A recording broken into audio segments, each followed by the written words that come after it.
Hello, everybody. Welcome back to day 2 of our 2023 Alaska Sustainable Energy Conference virtual workshop series on low carbon energy transitions, lessons learned from global Pathfinders, sponsored by the University of Alaska Fairbanks and the Alaska Center for Energy and Power at the University of Alaska Fairbanks. I'm Gwen Holdman. I'm with ASAP. Thanks again for joining us today. Yesterday, we had a total of 120 unique participants that joined us. And between yesterday and today, over the last 24 hours, we've had about 40 more people register. The participants included folks from as far north in Alaska as Kotzebue, as far south as Sitka, about 75% Alaska audience. And so for those of you that are joining us today that missed yesterday's presentation, these are going to be available online at a near future date. We'll make sure that we get out a notification to everyone that's participating. So you'll be able to go back and watch yesterday's if you missed that. So just to reiterate, this is a virtual workshop series that's held monthly as 2 half-day Zoom sessions leading up to the Alaska Sustainable Energy Conference, which is happening in person in Anchorage at the Denina Center, May 22nd through 25th. These workshops are really designed to do have a little bit of an opportunity to do a deeper dive into topics that we think deserves a little bit more time than the cursory amount of attention that we can really give them during the main conference. And so we've really worked to bring together a suite of presenters that are subject matter experts or have very specific knowledge about the technologies and the ideas that we're trying to present here today. And I think that this particular workshop, we've really been able to bring together some really excellent speakers. But next month, we're going to have a similar sort of format workshop on carbon capture and sequestration, really digging down into the realities of that suite of technologies and kind of organized around both the capture side, so direct air capture or point source capture, the transportation, and ultimately the storage of carbon in ways that dovetail with what the possibilities are here in Alaska. And then the final workshop before the main conference is going to be on energy storage beyond lithium-ion batteries, which are kind of the primary focus or have cornered the market at this point in time, with more of a focus on long duration storage solutions that are sort of on a near horizon. And so these are also in addition to the 4 workshops we hosted last year that are available online on small microreactor technologies, tidal energy, hydrogen, beneficial electrification. So you can get access to those now, and those are that should be linked in the chat here. And then we hope that most of you will join us for the Alaska Sustainable Energy Conference. There's both an in-person and a virtual ticket option available for the conference. So even if you're not able to physically join us in Anchorage, you'll be able to attend the conference through that virtual opportunity there. So yeah.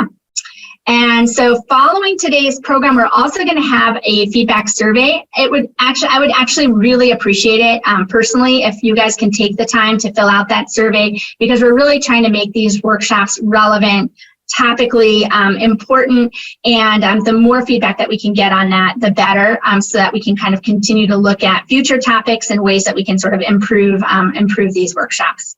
So please stick around to get that survey submitted at the end if you don't mind. So anyhow, this workshop in particular on energy transitions is one that I was really excited about, because I feel that right now Alaska is at a bit of an inflection point in the build out of our own energy systems. And I think it's an opportunity for us to be thinking about lessons learned about how we ourselves can invest most prudently our own state resources and leverage some of these federal opportunities that really in a lot of ways represent kind of a generational investment in infrastructure.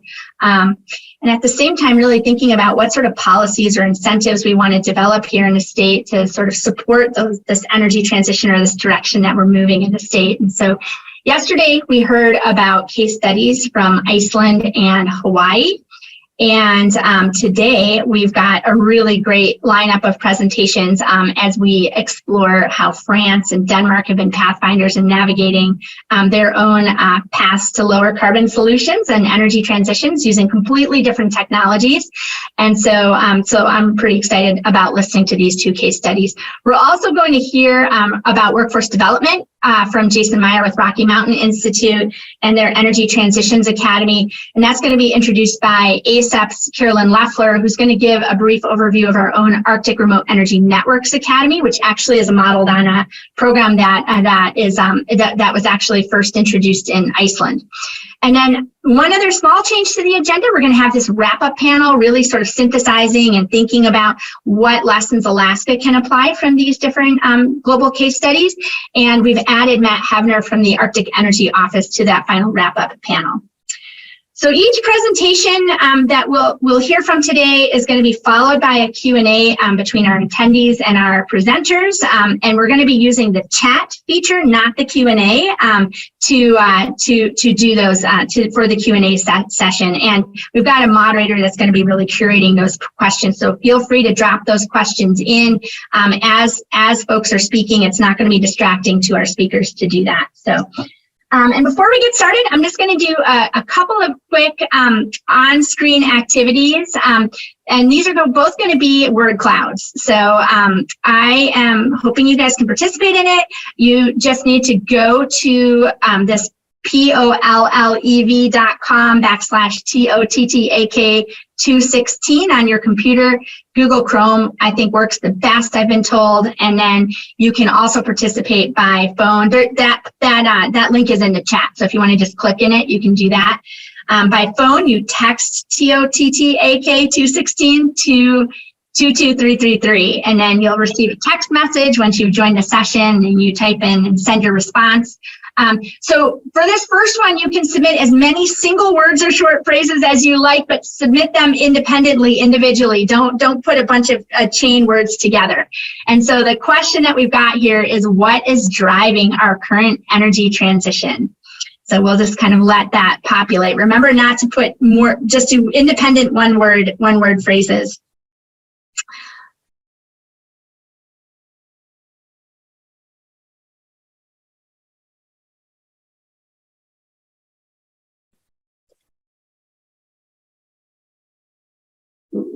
All right, we'll just let that go a little bit longer. I am not surprised, as I'm sure most of you are not, to see climate or some iteration of climate as being a primary driver.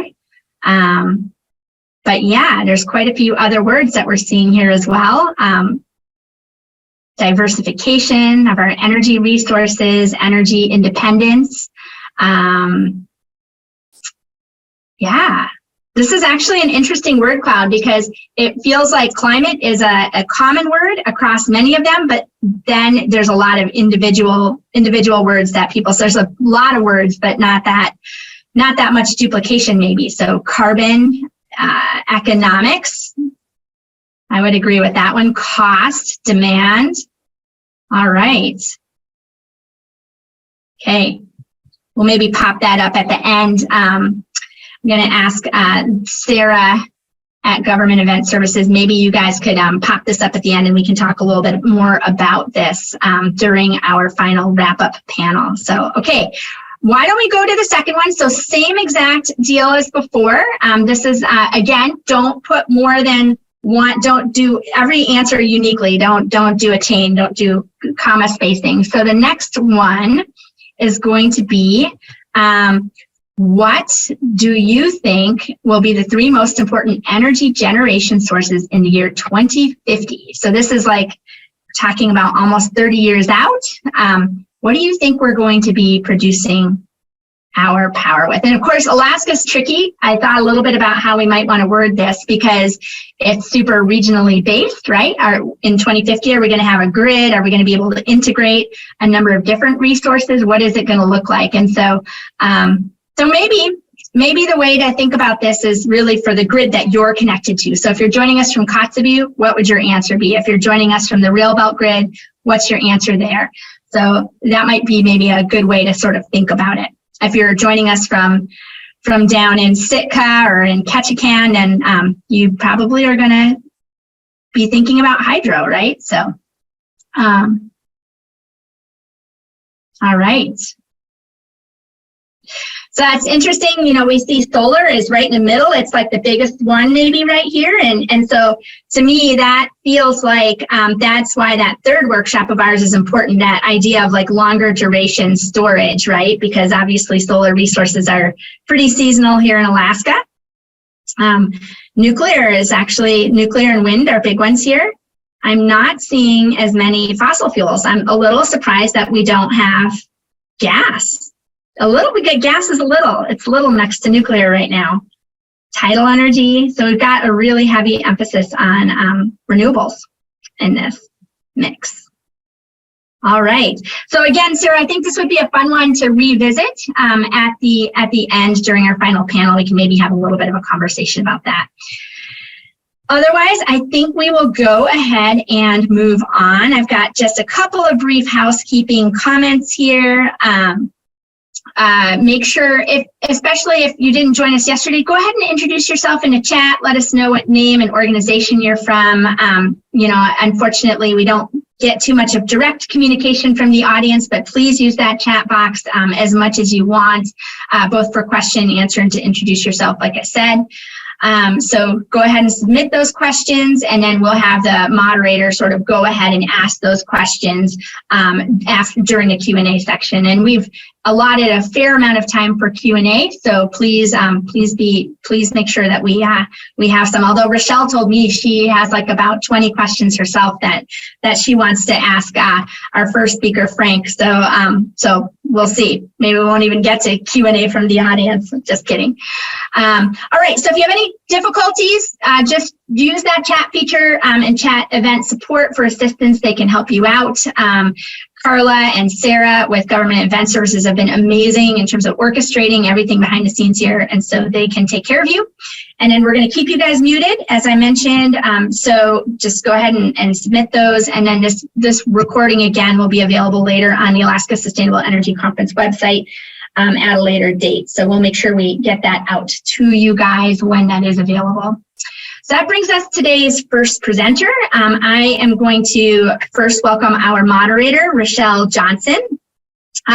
Rochelle is somebody that I have had a real pleasure to work closely with over the last couple of years. She is a senior analyst with the Center for Economic Development, which is part of the Business Enterprise Institute at the University of Alaska Anchorage. And she's also the co-lead with me on Alaska's Nuclear Energy Working Group.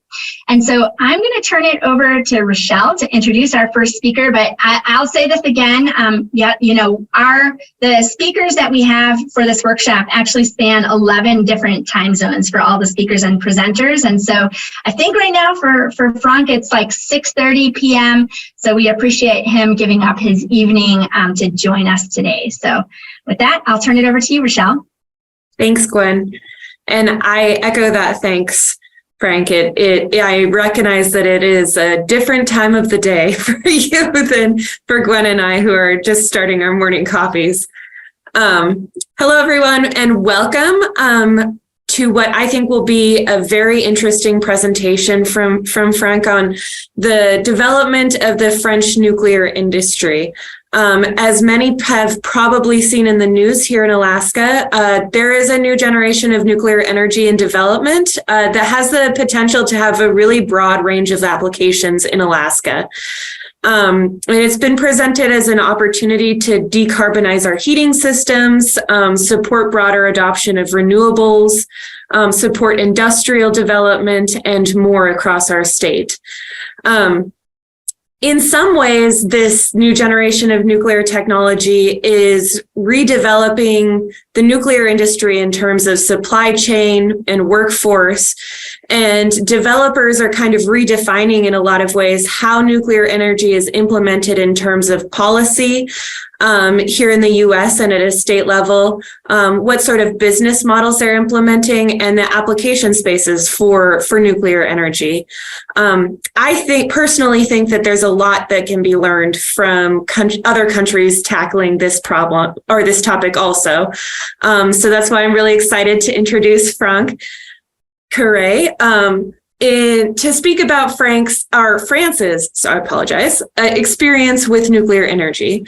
In 2022, Frank ended a 45-year career at the French Alternative Energies and Atomic Energy Commission, the CEA.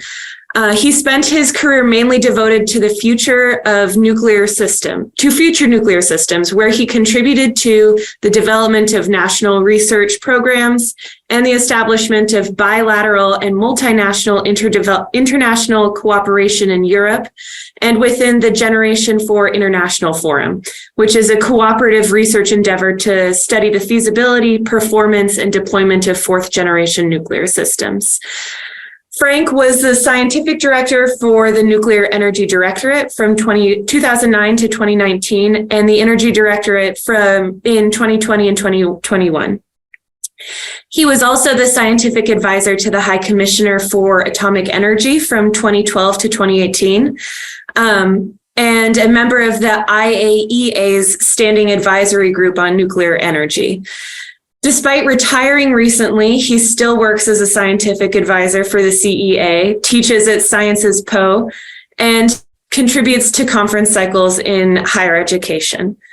So we have a very qualified and knowledgeable person to hear online today to teach us a little bit more about nuclear energy in France and in Europe. Just a couple of notes. Following Frank's presentation, we will be doing Q&A, so please drop any questions in the chat. This is a topic that tends to get lots and lots of technical questions.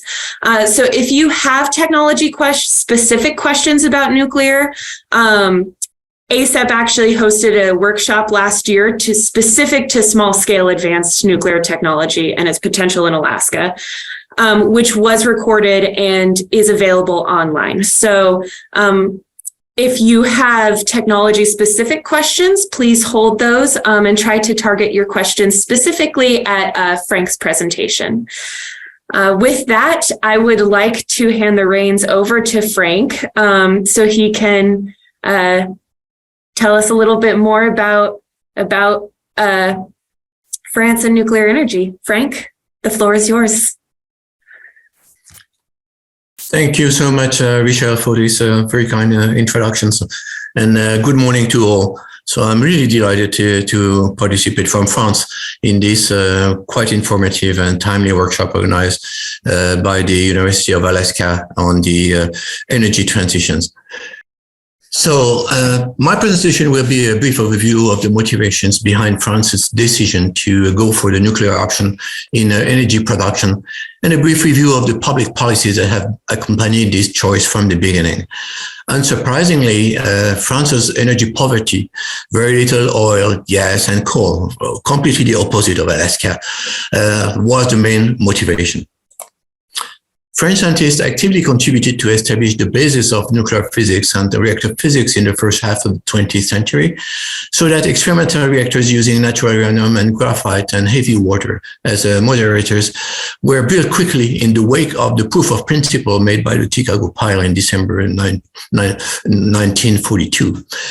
The National Commission for the Production of Electricity of Nuclear Origin expressed the following clear vision for the development of nuclear power in 1955.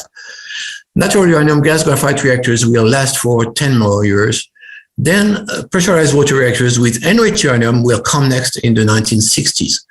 And fast breeder reactors will follow and will probably be the dominant type of reactors by the end of the 20th century. Well, the Commission was right for the first part of the prediction, but not for the second, as nuclear power did not develop as expected, and the number of fast engine reactors in the world can be counted on the fingers of one hand today. Basically, France experienced three energy transitions since the mid of the 20th century. The first transition was motivated by energy security. So 80% of power generation were made from oil and gas in the 1960s. And the decision to go for the nuclear option came from the need to improve the national trade balance. From the dilemma to invest in the so far national gas graphite natural uranium reactor type or in the emerging pressurized water reactors, came the decision to invest in the latter with the first order of 6 900 megawatt pressurized water reactors from Westinghouse. The oil shock of 1973 and that of 1979 triggered the order of 28 additional reactors, thus initiating the deployment of a 50 pressurized water reactor fleet by 1995, including 20 franchised 1,300 megawatt reactors and 4 1,450 megawatt reactors. At the beginning of the 21st century, nuclear power could cover 75% of the French electricity demand, and load following was developed to adjust power generation to demand. The deployment of such a reactor fleet in 20 years was only possible because decisions for the national industrial programs could be made at that time, 1970s, by engineer planners who could decide with policymakers who very often really had been educated in the same high schools. They could jointly decide what was appropriate for the nation and jointly implement their plans. The second transition was inspired by growing concerns about climate change along the lines set by the Intergovernmental Panel on Climate Change and relayed by the European Commission. The French Energy Policy Act of 2005 set goals for reducing power demand, reducing greenhouse gas emissions, and actively deploying renewable energies, solar and wind. This was appropriate for Europe to displace gas and coal, which made almost 50% of the power generation at that time. But for France, let's say it consisted in displacing nuclear power with little gain on CO2 emissions. So the result was more like a diversification of low carbon energies. And the attitude at that time was more like, in France, keeping the nuclear option open, as the end of the 20th century had been marked by a strong anti-nuclear sentiment in Western Europe. Oh, I'm sorry. The third transition originated from the 2015 Energy Policy Act and the 2019 Energy and Climate Act that set goals of carbon neutrality by 2050, and accordingly set strengthened goals for the deployment of renewable energies. 40% of power generation and 30% of energy needs by 2030. And a subsequent decrease from 70% to 50% by 2035 of the nuclear share of power generation, leading to decommission 14 reactors by that time. The three past years were more favorable to nuclear power, as electricity prices steeply rose when the nuclear fleet experienced major refurbishing and repair issues, when the war on the European continent reminded the importance of energy security, and when national and international studies, especially from the International Energy Agency, emphasized the key role of nuclear power as dispatchable low-carbon energy source to progress towards carbon neutrality. This slide shows the pace of construction of the 58 nuclear power plants capable of generating 480 terawatt-hour at the beginning of the 21st century, allowing to export 10 to 15% of the power generated in France to neighboring countries. This slide shows the current situation of the French generating fleet. 56 reactors representing a total installed power of 61 gigawatt after the decommissioning of both 900 megawatt reactors of Fessenheim, a site close to the German border, when they reached the end of their 40 years authorized lifetime. Low electricity prices compared to the European average, even though rules of the European electricity global market do not permit France to take full advantage of the low generating cost of the amortized nuclear fleet. Low greenhouse emissions, 4.7 tons per capita per year versus an average of 8 for Europe. Strong goals ahead to initiate the renewal of the generating fleet in compliance with the goal of reducing the share of nuclear power to 50% by 2035, with the commissioning of the EPR in Normandy next year in 2024, followed by the construction of 3 pairs of EPR2, an optimized version of the EPR, drawing the lessons from the delays in the construction of the Olkiluoto and Flamanville units. 2035 is the target date for the commissioning of the first EPR2 on the site of Penly in Normandy. In parallel with the development of the reactor fleet, France developed at all stages of the nuclear fuel cycle industry: mining, extraction, conversion, and enrichment of uranium, nuclear fuel manufacturing, and used fuel reprocessing to partition reusable materials, uranium and plutonium, and final waste composed of fission products and minor actinides.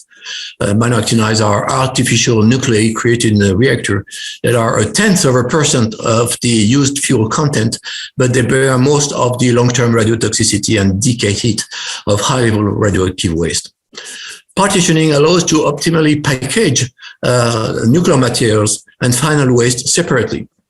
France currently recycles plutonium once in half of the reactor fleet in the form of mixed oxide fuels, MOX. Plutonium from the used MOX fuels and other nuclear materials, depleted and reprocessed plutonium, reprocessed uranium, are intended to fuel future fast neutron reactors. There is only one missing step in the nuclear fuel cycle: the deep geological repository for the storage of final high-level radioactive waste. Researchers for safe management of high-level radioactive waste were initiated in 1991 along 3 lines: partitioning of minor actinides and transportation recycling in future fast neutron reactors to reduce the long-term radiotoxicity and decay heat of vitrified waste packages. Second line, geological assessment of candidate sites that could receive a retrievable geological repository. Third line, technologies for long-term interim storage, 1 to 3 centuries, as an element of flexibility between the waste packages on standby and the availability of suitable storage sites. Based on this research, the French Red Waste Management Act of June 2006 has defined and implemented a strategy for safe management of nuclear materials and radioactive waste, and the authorization file for the creation of the high-level waste geological repository was submitted to the French Safety Authority a few weeks ago, on January 16th this year, with the objective of an industrial commissioning of this repository by 2035. The evolution of society and nuclear accidents led to strong changes in the French nuclear program and in the decision-making process. The strong opposition to nuclear power in Western Europe at the end of the 1990s led to reorient the research on fast neutron reactors and to shut down Superphénix, a 1,200 megawatt reactor, which gathered at that time the main advances for this type of reactor. Therefore, France actively supported the launch of the Generation 4 International Forum that was launched in the year 2000 by the United States Department of Energy, as this framework of multinational cooperation on nuclear research reopened future prospects to nuclear energy. A French Act of 2006 called for the transparency of information on nuclear security, safety, and radiation protection, and implemented local information and monitoring commissions composed of representatives of regional and municipal councils, members of parliament elected in the region, representative of NGOs, and representative of medical professions entitled to request surveys on the impact of nuclear activities on health and the environment. The government also decided in 2003 an obligation of scientific and democratic public and parliamentary debate to instruct decisions on any large industrial projects. 12 public debates already took place on nuclear issues, such as in 2004, the renewal of the National Uranium Enrichment Plant, in 2006, the launch of the EPR project for Flamanville, in 2019, the National Plan for Managing Nuclear Materials and Nuclear Waste, 2022, future plans for building 3 pairs of EPR2, 2023, the creation of a deep geological repository called CGO, and in 2003, next to come, directions of the Future Energy Policy Act planned for the second semester of 2003. This slide shows a summary of the steps for the creation of the French geological So this slide shows a summary of the step for the creation of a French geological high-level waste repository on the site of Bure in the northeastern region of France. 270 kilometers of underground galleries dug into clay at a depth of 500 meters, designed to accommodate the medium and high radioactive waste produced over a century. Uncertainties about the renewal of the nuclear generating fleet and difficulties encountered for both EPR at both EPR sites of Olkiluoto in Finland and Flamanville in France led the French industry to sign a strategic contract in 2019 to more closely cooperate on employment for replacing retiring personnel, deployment of skills and training, digital transformation of practices and processes for the design, for operation, for reactors, for maintenance, promoting a circular economy within the nuclear industry. Beyond recycling nuclear fuel, considering the recycling of other materials like steel, but for the nuclear industry, defining reactors and jointly, all players jointly defining reactors and tools for the future. The nuclear sector, both industry and research, benefited from financial support from the National Recovery Plan of 2020 that included provisions for a French SMR project, also from the National Plan of 2022 to prepare 2030 technologies, and next to come from additional support for reinvestment in nuclear and renewable energy research facilities in line with an act in preparation to accelerate the development in these two directions. This slide shows the main features of the French SMR projects. NUWAD, 170 megawatt electric, primarily intended for export and electricity generation. It was especially envisioned as twin units to replace decommissioned coal-fired plants abroad. The project is entering the basic design phase this year, and with an objective of commissioning the first of a kind unit by 2030 in France. Current plans consider also non-electric supplies such as domestic or industrial heat, hydrogen, and sustainable synthetic fuels for transportation.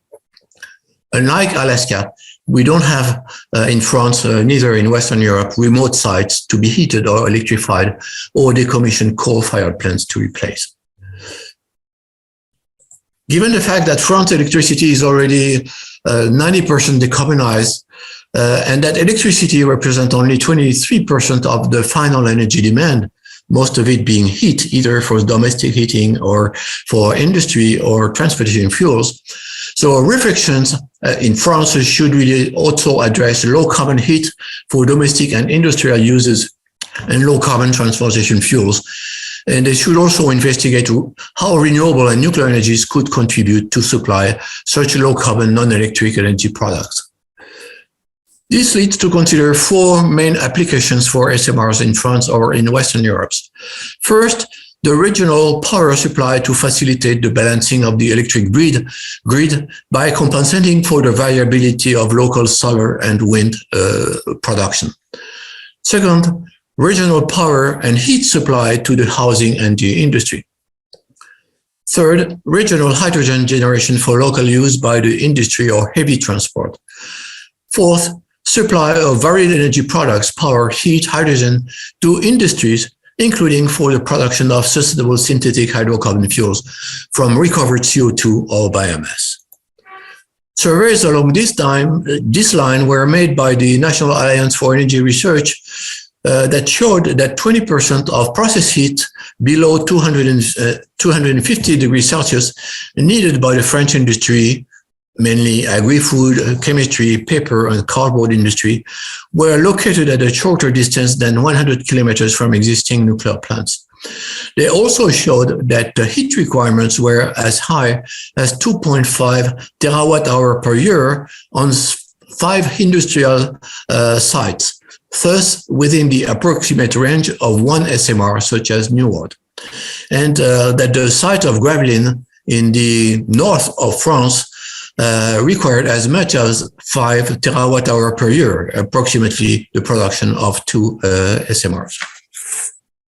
Research is also conducted in processes to produce synthetic hydrocarbon fuels from varied inputs such as CO2 collected from the industry or the atmosphere or carbonaceous waste, while considering both approaches of direct hydrogenation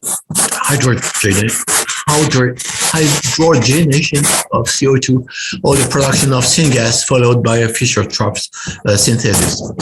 Studies along these lines are supplemented by reviews of sites that would be suitable for input resources and local use of end products, and assessment of candidate reactor types, either light water reactors or high temperature reactors, according to the needs in electricity, heat, and hydrogen of processes at work.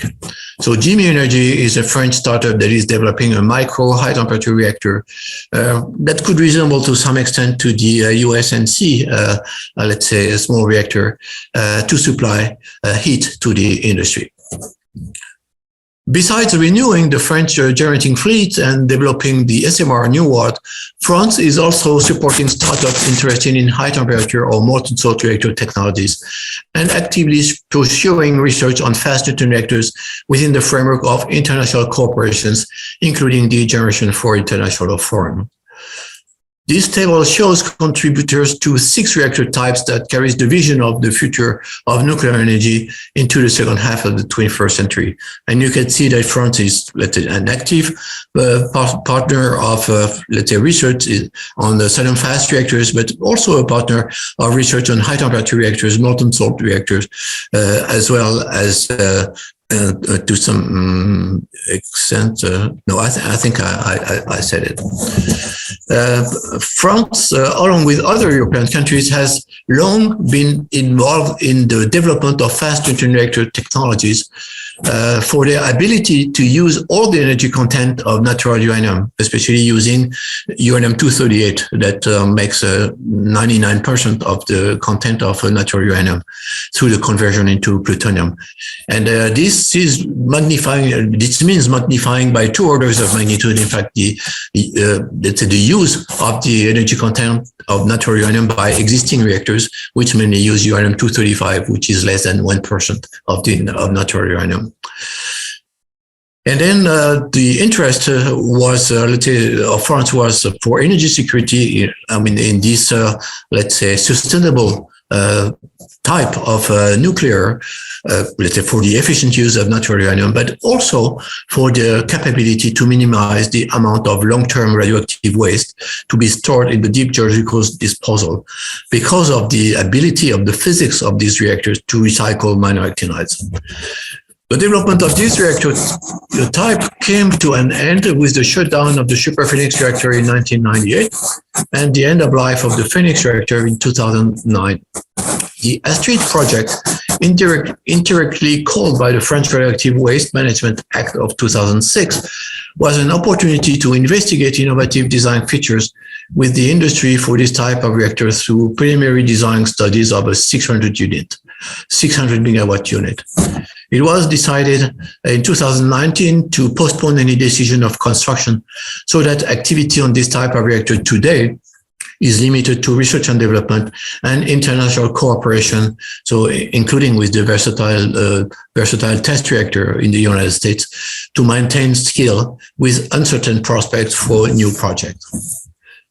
Other research topics include assessment of game changers for the future of nuclear, such as transportable SMRs, heat storage, assisted nuclear systems along the same line as the Natrium project of TerraPower, and the integral fast reactor or molten salt reactor concepts, enabling to combine on the same site a fast neutron reactor and a spent fuel reprocessing unit. In summary, France is keen to secure nuclear energy as a vital component for an affordable, climate-friendly, and sustainable energy mix. There are currently 5 initiatives contributing to this goal. First, extending the operation of the reactors in the fleet on a case-by-case basis to 50, 60 years and beyond.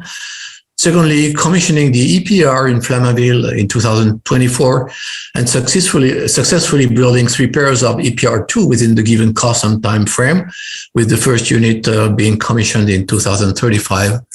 Third, beginning construction of a new Earth demonstration in the 2030, and further evaluating the potential contribution of SMRs and advanced modular reactors to energy production, extended to heat, hydrogen, and synthetic fuels. Fourth, actively pursuing research on fast reactors, sodium fast reactors, but also molten salt reactor, lead fast reactors, and gas fast reactors, with a closed nuclear fuel cycle among next generation reactors for energy security purposes and minimization of high-level waste. And finally, for exploring the potential of more prospective reactor types in connection with relevant startups. Also, to achieve these objectives, France is convinced of the importance of international cooperation for sharing costs of research and development and demonstrations, and for harmonizing safety and security standards. France is also convinced of the importance to make nuclear research and industry attractive to young generations, to foster technological innovation and evolution of practices, and SMRs as well as startups are key for doing both. Thank you for your attention. Thank you, Frank. That was a very thorough presentation, and I appreciate all the history of the kind of evolution of nuclear in France. So from here, we are going to move into Q&A. We have a couple of questions coming in the Q&A section, which are being copied to me. Thank you, Sarah.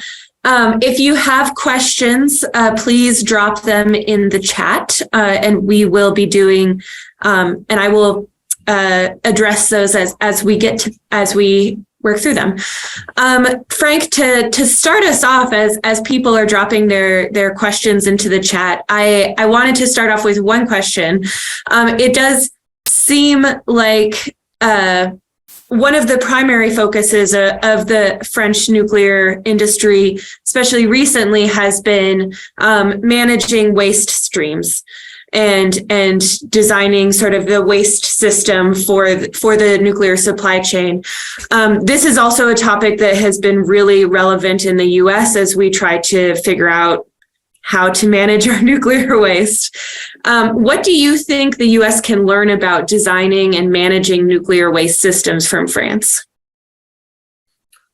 Well, this is a very good question. And I think that, let's say, first one should acknowledge the fact that, in fact, the US are the only country that really operates, let's say, the deep geological repository, which is licensed to store transuranic radioactive waste. And this is the Waste Isolation Pilot Plant in New Mexico.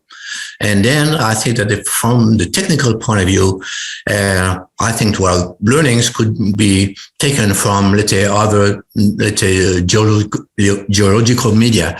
But I think that the US really has a real, let's say, excellent background from the technological point of view. Also, I would say that the process, let's say, ongoing in France is very much on the same way as the processes that Finland and Sweden has followed, with both countries being more advanced as ours, as Finland is really expected to have the licensing of its disposal, let's say, next year already, and really Sweden is following closely. But there is a big difference in the sense that, in fact, they are considering direct disposal of their spent fuel, whereas the type of high-level waste that France is, let's say, will have to dispose is made of vitrified fission products and minor actinide. I mean, in terms of radiotoxicity and in terms of long-term decay heat, so it's much less, I would say, than the type of waste that those countries which really consider the direct disposal consider. May also add the fact that maybe the most difficult part of creating a deep geological repository is public acceptance, and that these aspects very much depend on the culture and also on the political organization of the country. And the US has little to learn technically, as I've said, and its governance with federal laws and a certain degree of autonomy of the states is specific. And I mean, the US have to find their own path through this part. However, maybe things that could be matter for thoughts could be questions. First question, is it acceptable to continue to exploit nuclear energy without an outlet for the resulting radioactive waste? This is a question. It wouldn't be acceptable in France or in Western Europe. Second question, let's say, how to compare direct disposal of the spent fuel with vitrified final waste, let's say with vitrified fission products as final waste after reprocessing. Let's say, considering the fact that in terms of radiotoxicity, in terms of decay heat, so there is a big difference. So the answer also might come from whether you have space or not. So there is much space available in the US, so there are much less, in Western Europe. Maybe a third question about the retrievability of waste during a given period. So it was found after a few attempts that it was needed, I would say, for a project to be accepted in France, that at least, let's say, waste could be retrieved for several decades. Of course, with a declining degree of retrievability. But the retrievability was part of our request. And then so when the US is considering deep boreholes or things, so this might be considered as well. And then the last question that we all have on our agenda is how to get the region and the country on board. Thank you. So I wanted to jump to a question that came in through the chat. And this may be a little bit more hydrogen focused. So if you have an answer, that's wonderful. But if you don't, that's okay as well. But we had a question come in. What is France's plan for hydrogen production using a thermal heat source? And you spoke a little bit about using it for transportation, but does France have a plan for distribution of hydrogen fuels and products across the country?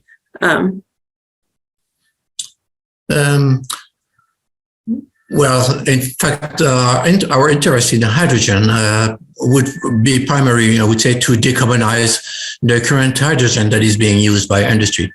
So France is currently using about 1 million tons of hydrogen. And as, let's say, in other countries, the current industrial hydrogen is really produced by steam methane reforming, meaning that each kilogram of hydrogen generates 10 kilograms of CO2. So let's say having, let's say 60% of this million tons of hydrogen that is currently needed by steel making, by other industry would be the prime use of hydrogen. A second use could be really to fuel heavy transport, like trucks, like boats, and all the more that, let's say, transporting hydrogen is very costly. And therefore, let's say, having an on-site hydrogen production would be an advantage for really, let's say, customers who would be really, who would need a larger amounts of hydrogen. And then, but this is a field of research.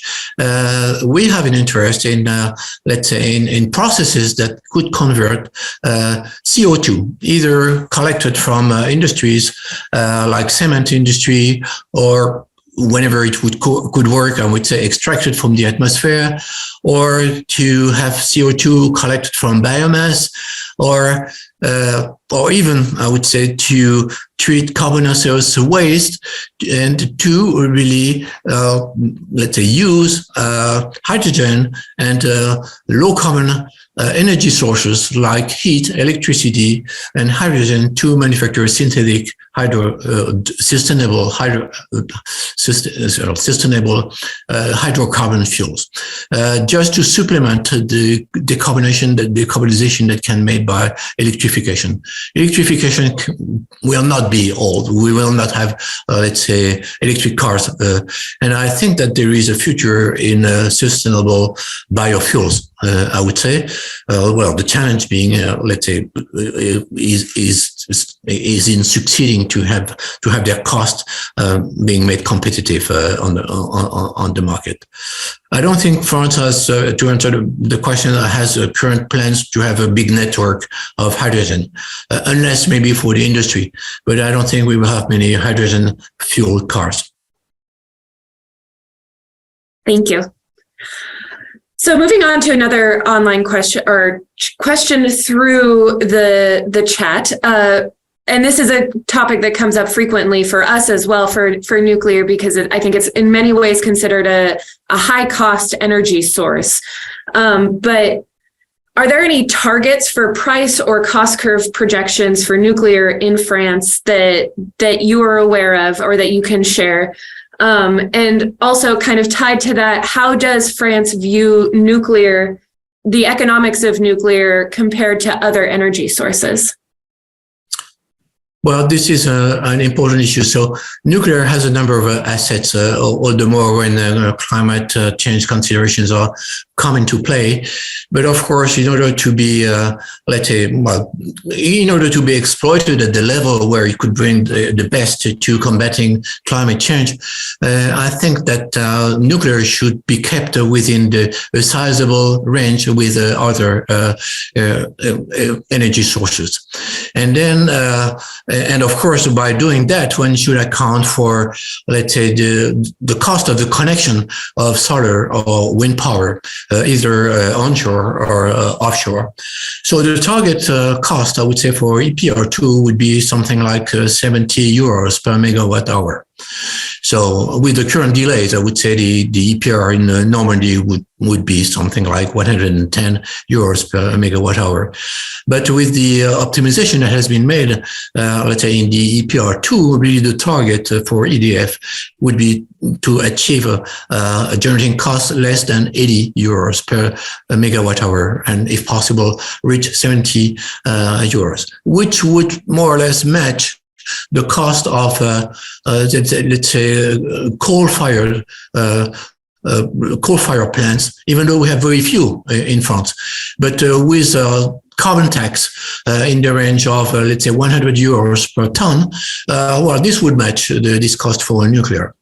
And the cost for solar in France very much depends on whether it's, let's say, solar panels on the roof of many houses, which call for many connections, or whether this, let's say, concerns solar plant. So, and then I would say that, well, still solar, let's say, I mean, let's say solar energy from the roof is more expensive than what I've said for nuclear, whereas let's say the cost for solar plants in southern France would more or less match the cost, the target cost for nuclear as well. Thank you. So we had a couple questions come in through the chat about thorium reactors, and you discussed briefly at the end of your presentation the different types of reactors that France is exploring as part of this sort of new evolution of technologies. Is thorium part of that basket of technologies that France is exploring? Yes, this is really a passion of our colleagues from the National Center for Scientific Research, who really developed an interest in molten salt reactors, especially in connection with the thorium cycle. And they were very persuasive in having France proposing having molten salt reactors within the set of the Gen 4, let's say, reactors of the Gen 4 International Forum. However, while considering, let's say, industrial use of thorium-fueled reactors, so thorium is like uranium-238. I mean, it has no fissile. It has no fissile isotope. So nothing like uranium-235, which permitted to make rather easily the principle, the proof of principle demonstration of the Chicago pile in 1942. So thorium is like uranium-232. You cannot start a reactor with thorium only. You have to add fissile material, either, let's say, high asset, low enriched uranium or plutonium. And also, thorium fuel are not compatible with the processes of the reprocessing of spent fuel that are, let's say, industrialized in France. So one would have to really have special processes and specific workshops to make use of thorium. So I would say that, except for India, which was supposed to have poor uranium resources, but this might change. And thorium, let's say, is abundant in India, and India has developed specific it's heavy water reactors and has strong plans to even develop fast reactors with thorium. There is no, let's say, for France, this is a well-identified long-term resource in addition to the depleted uranium-238. But there is no incentive, I would say, to consider using thorium in the medium or short term. Thank you. So I think we have about enough time for one or two questions. So I'm going to take another one from the chat, which I think is a really pertinent for Alaska. So you discussed with your presentation, France has no coal, no oil, etc. And so nuclear is kind of like the next best option for utility scale energy production. Could you discuss, given the hazards and risks associated with nuclear energy, do you think it would be better to explore alternative or renewable energy options like geothermal or wind, solar, if France had them? And for background, this kind of comes from the fact that Alaska has a lot of options as far as geothermal, wind, solar. And so I think we're trying to think about nuclear as part of the balance across our system. So I think that we need them all. And then the situation of France is very, very peculiar. In fact, I think that we should use, let's say, renewable energies or solar and wind to the largest extent we can. But as I have explained, unlike many other countries, we don't have, let's say, fossil energy as a buffer between nuclear and renewable energies. And then, let's say the renewable energies like the solar and wind power have two characteristics. They are mainly, let's say, electric sources, and they are hard to use to decarbonize heat. Either, of course, one should make best use as possible of, let's say, solar heat for the housing. But let's say for industry or so those renewable energies are mainly electric. Also, they are variable, so they are intermittent. And then in order to manage their intermittency, so one either has to have a large energy storage capacity and at the same time have a large excess of production of those renewable energies to really store enough energy during the summer to really be capable of using those during the winter, or to have sufficient dispatchable low carbon power. And this is where nuclear comes into play in France. And then by aiming at, let's say, 50% of the renewable energies in France, this means let's say 13% of hydropower, and something like 25% of solar and wind energy. We currently have 10, and let's say a few percent of biomass.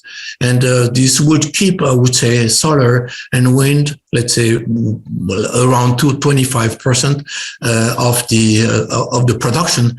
And then in these conditions, there is no need for storage as we will have a sufficient capacity of dispatchable power to offset for the variability. Does it answer the question? I think so. Yes. Thank you. And I agree. I think that's what we discuss here in Alaska too, is the balance of power. How do you support renewables? Because it's not a either or sort of discussion. It's all of the above. But we have a completely different approach with our neighbors, Germany. And then really aiming at having 80% or more of, let's say, renewable energies really calls for a really extremely high, let's say, storage capacity, and also having an extreme, let's say, having very high excess production during the summer to store enough energy, to be capable of storing enough energy to be capable of experience periods of no sun in winter, And in Germany or northern France, we don't have much sun, and we could have an entire cyclonic situation during for 2 weeks. And let's say for one day at the end of January, France is really using 3 terawatt-hour per day, which is tremendous. Yes. Okay, I think we have enough time for one more question if we can cover it in 4 minutes. The last question I wanted, it came through the chat, but it's also a topic that I'm particularly interested in is, can you speak to the importance of co-location of thermal intensive industries with nuclear plants to optimize sort of the maximum efficiency of that energy source, both heat and power? I think that's he asked more questions, but I think that's all we have time for in 4 minutes. So I'm not sure to really thoroughly cover this question. So, well, in fact, we developed an interest in, let's say, thermal nuclear power, powering industry a couple of years ago. And this is not a new thing, as let's say 80 nuclear power reactors are delivering heat, let's say, currently in the world. And then the first survey we made were considering heat pipelines, even covering distances such as a few 10 kilometers or even 100 kilometers. And we were encouraged along this line because the third unit that was planned by TVO on the Loviisa site in Finland was considering, let's say, delivering district heating to the suburbs of Helsinki at a distance of 100 kilometers. So, I mean, the installation of pipes are sufficient, I would say, to consider, let's say, not necessarily co-location. So we have a specific interest, I would say, in France in the co-location for the, let's say, high temperature electrolysis processes. As, let's say, our laboratory is doing research in this field, and we think that having a thermal coupling between even a light water reactor and a high temperature electrolysis, even though the process works at 700 or 800 degrees Celsius, and the reactor operates at 300 degrees Celsius, so this would be enough, I would say, to drive this efficient, let's say, type of electrolysis. So, but beyond that, we haven't done really, let's say, system analysis, neither plans of co-locations of industrial plants and nuclear power plants. But this is next to come, and also as a number of startups, including in France, and are considering a micro reactor for delivering heat to industry, and even with being really confident the fact that well, it will be not difficult to create a new nuclear site close to the industrial site, which will be a challenge, I would say, for that to be authorized by our safety authority. And I think that pioneers in this field will come from the American continent, as I think you will have precursor calls for, let's say, applications of constructing small size reactors, and that the NRC will really instruct such comments and then share thoughts with the French, let's say, safety authority. Thank you for your attention and your very good questions. Thank you, Frank, for your time and your insights into this topic. And I believe with that, I'll hand things over back to Gwen. Informative, very information-packed session. So thank you very much for your time. I think we'll just dive right into the next presentation. And with that, it's my pleasure to introduce the moderator of our next panel, which is Carolyn Leffler with the Alaska Center for Energy and Power. Carolyn, I've been working with her for a number of years. She's been the U.S. lead and overall program manager for the Arctic Remote Energy Network Academy. And we're working on expanding the footprint of that program and sort of fostering collaborations between sort of energy champions and practitioners partners beyond the Arctic region. And that's something that we've been working really closely with Jason Rocky Mountain Institute about. So I'm sure we'll hear about a little bit more about that in Carolyn's introduction. But she's also going to start us out by giving a brief introduction and overview of that program. And so with that being said, I think I'm just going to turn it right over to you, Carolyn. Sounds good. Thanks, Gwen. Can everyone hear me okay? Yes. Okay. It's my great pleasure to introduce Jason Meyer, a principal within the Rocky Mountain Institute's Energy Transition Academy. The ETA is a program that aims to empower energy professionals to be leaders of clean energy economies in the global South and have a meaningful role in international climate change. Originally from Alaska, Jason has worked for the Denali Commission, the Alaska Village Electric Cooperative, BP, and also ASAP as a program manager within our data collection and management program. I had the pleasure of meeting Jason through my work with the Arctic Remote Energy Networks Academy, an international knowledge sharing program designed for individuals living and working in remote Arctic communities on energy integration. Like RMI's Energy Transition Academy, ARENA seeks to empower local energy champions with the skills, experience, and peer networks to execute on successful projects and rise as regional leaders within the sector. Today's presentation will give you a teaser of Jason's extensive expertise in collaborative process design and facilitation, project accelerators, emerging energy technology, remote and islanded power systems, energy access, and international development. Within the broader conversation of the global energy transition, empowering local and regional human capital to advance this transition in socially and culturally relevant ways is critical to its success. I've been truly inspired and impressed by the programs and virtual platforms and frameworks developed by RMI and look forward to collaborating further with Jason and RMI in the future. I think ARENA and the ETA have really demonstrated the value of cross-cultural exchange, building out these peer networks, and we're excited to sort of combine powers, hopefully in a future program. Thank you for joining us today, Jason. I'm eager to hear your presentation again. I've heard it before, and I'm always inspired by it because I learn something new every time. Carolyn, thank you so much for that introduction. And thank you to the Gwen and the event for having me today. I see a number of folks I recognize in the participant list, so good to see you all again from works past. Well, thank you again for that introduction. I wanted just to share a few thoughts that we're working through and as we think about the capacity development and energy transition. I have roughly 8 points I'm going to share. Some of these are hypotheses driving the design of our work. Some of these are kind of findings based on experience. All of this is to say our Energy Transition Academy, the ETA, is relatively new. We've been around for just a little bit over a year and really taking this startup entrepreneurial approach, testing our way forward. So if you do have any thoughts or feedback for me based on this, I'd love to hear that offline or in the Q&A. And with that, I'll dive right in.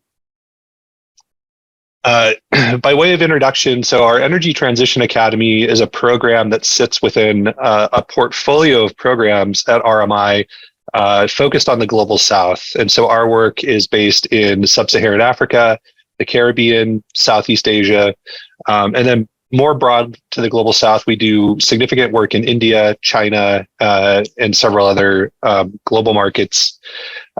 And our program is really cross-cutting with these sister programs as they're implementing projects on the ground in these geographies. And for us, the notion that energy transition is fundamentally a human transition, and that's the first insight I wanted to share. This is really driving this work, noting that we do in RMI for 4 decades historically as well, have spent a lot of time focused on systems, on technology, unlocking finance, thinking through development of solutions. And often there's a kind of an overlook of supporting the very people that are in the midst of doing the work or will be needed to do the work in the future. And that's what we're really trying to focus on with the Energy Transition Academy. There's a lot of reports and reputable numbers out there in terms of the amount of jobs that will be required and or unlocked through energy transition. 30 million jobs by the end of this decade alone, especially if we're thinking about 1.5C alignment for decarbonization pathways. And a significant amount of these jobs are going to be new and or require reskilling or upskilling of existing expertise. I'd say the second hypothesis I wanted to throw in the mix is a recognition that we can't immediately jump into capacitating millions of people tomorrow in support of this energy transition. As an example, there's a famous kind of article going around the Caribbean where we do a lot of work. A number of folks went through a very rigorous solar installation training program, accredited. They, received certificates as a part of that program. And at the end of that program, there's just no local jobs for them to apply these skills to. So for us, there's a real focus on the very short term in terms of capacitating the workforce to actually activate and unlock the markets and the projects that will then lead to catalyzing 1.5C scale investment as well as job pipelines. The third insight I wanted to bring to bear is the notion that traditional capacity development is likely unable to deliver this kind of millions of jobs, right? Especially at the pace and scale that we think is required if we're thinking about 1.5C alignment or other decarbonization pathways. This isn't to say that there's a lot of really powerful, important, and effective work out there.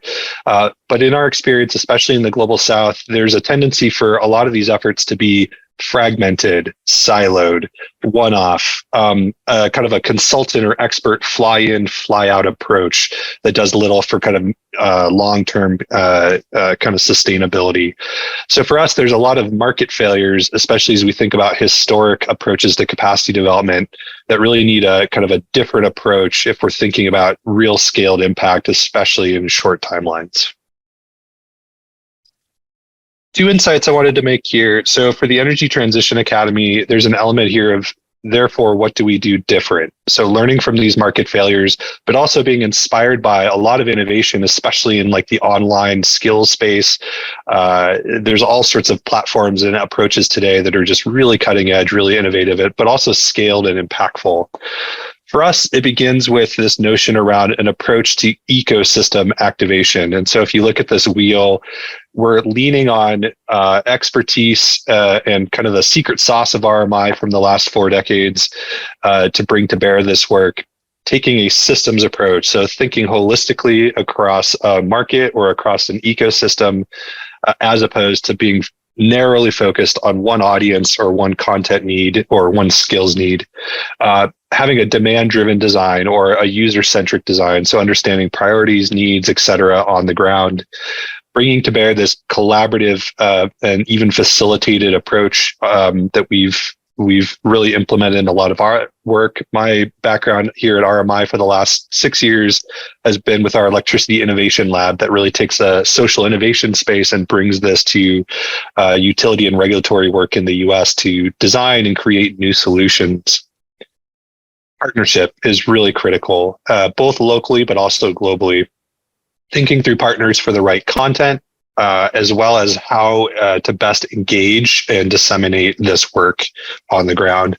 And finally, a gender and equity focus. The point here is there's some energy transition is happening. There's momentum. There's kind of the entropy, if you will, of change that is happening.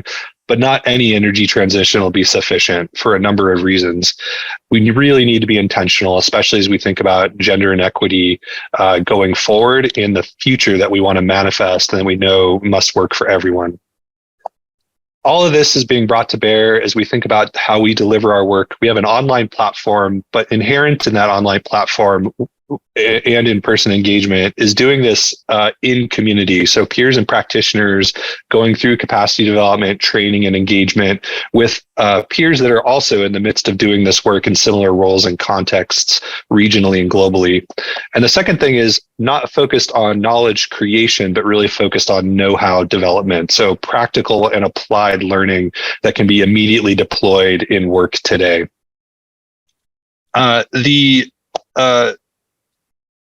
Fourth insight, I don't know, I'm losing my numbers. Anyway, the next insight I wanted to bring to bear is the notion of audience and how we're thinking about kind of scale, capacity development oriented to scale.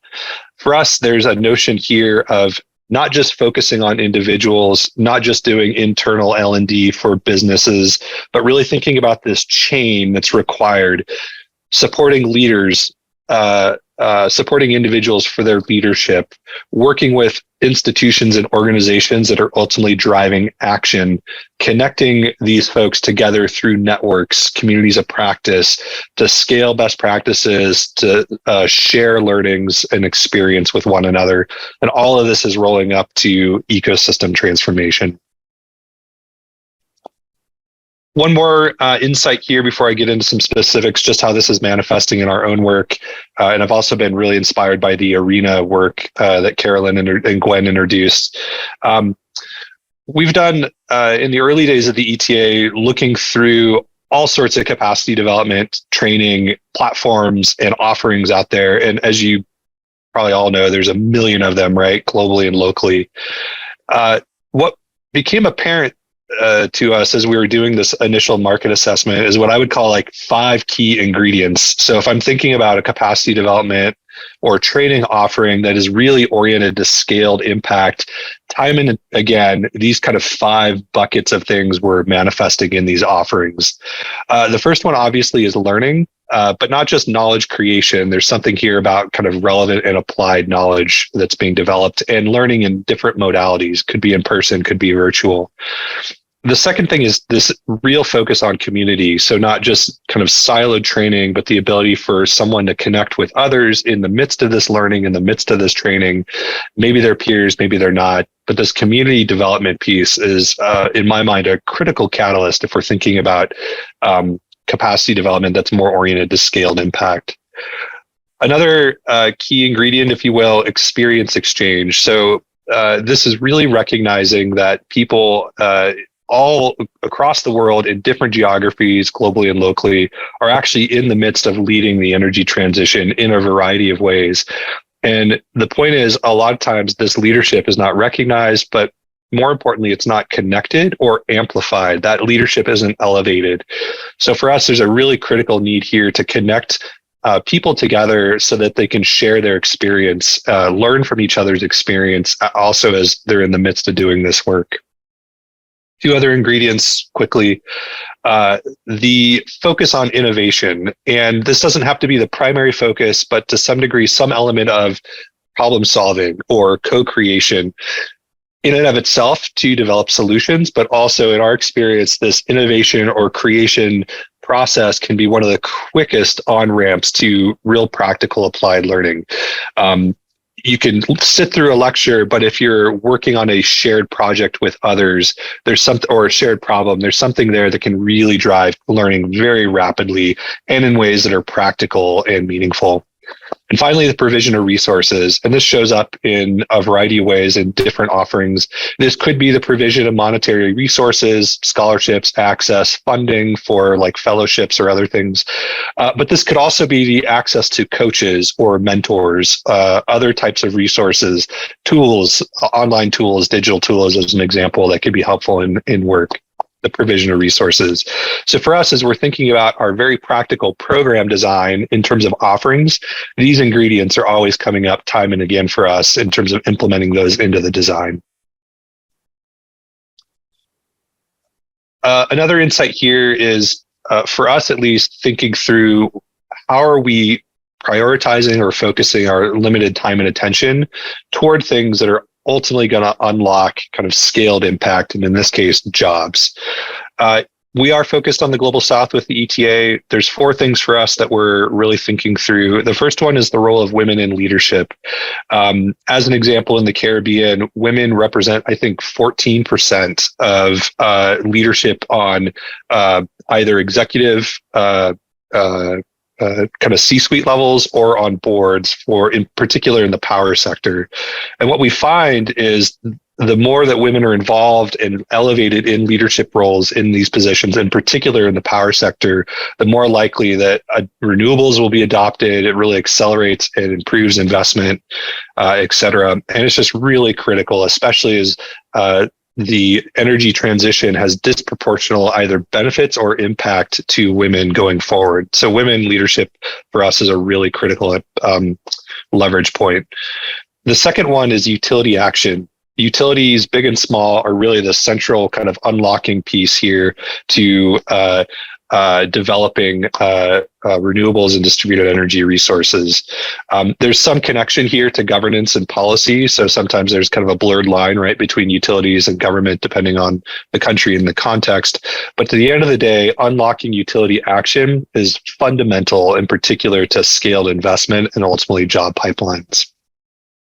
This brings me to our third thing that we're focused on, which is ultimately pipeline development. For us, there's a notion or an urgency that pilot projects are no longer sufficient.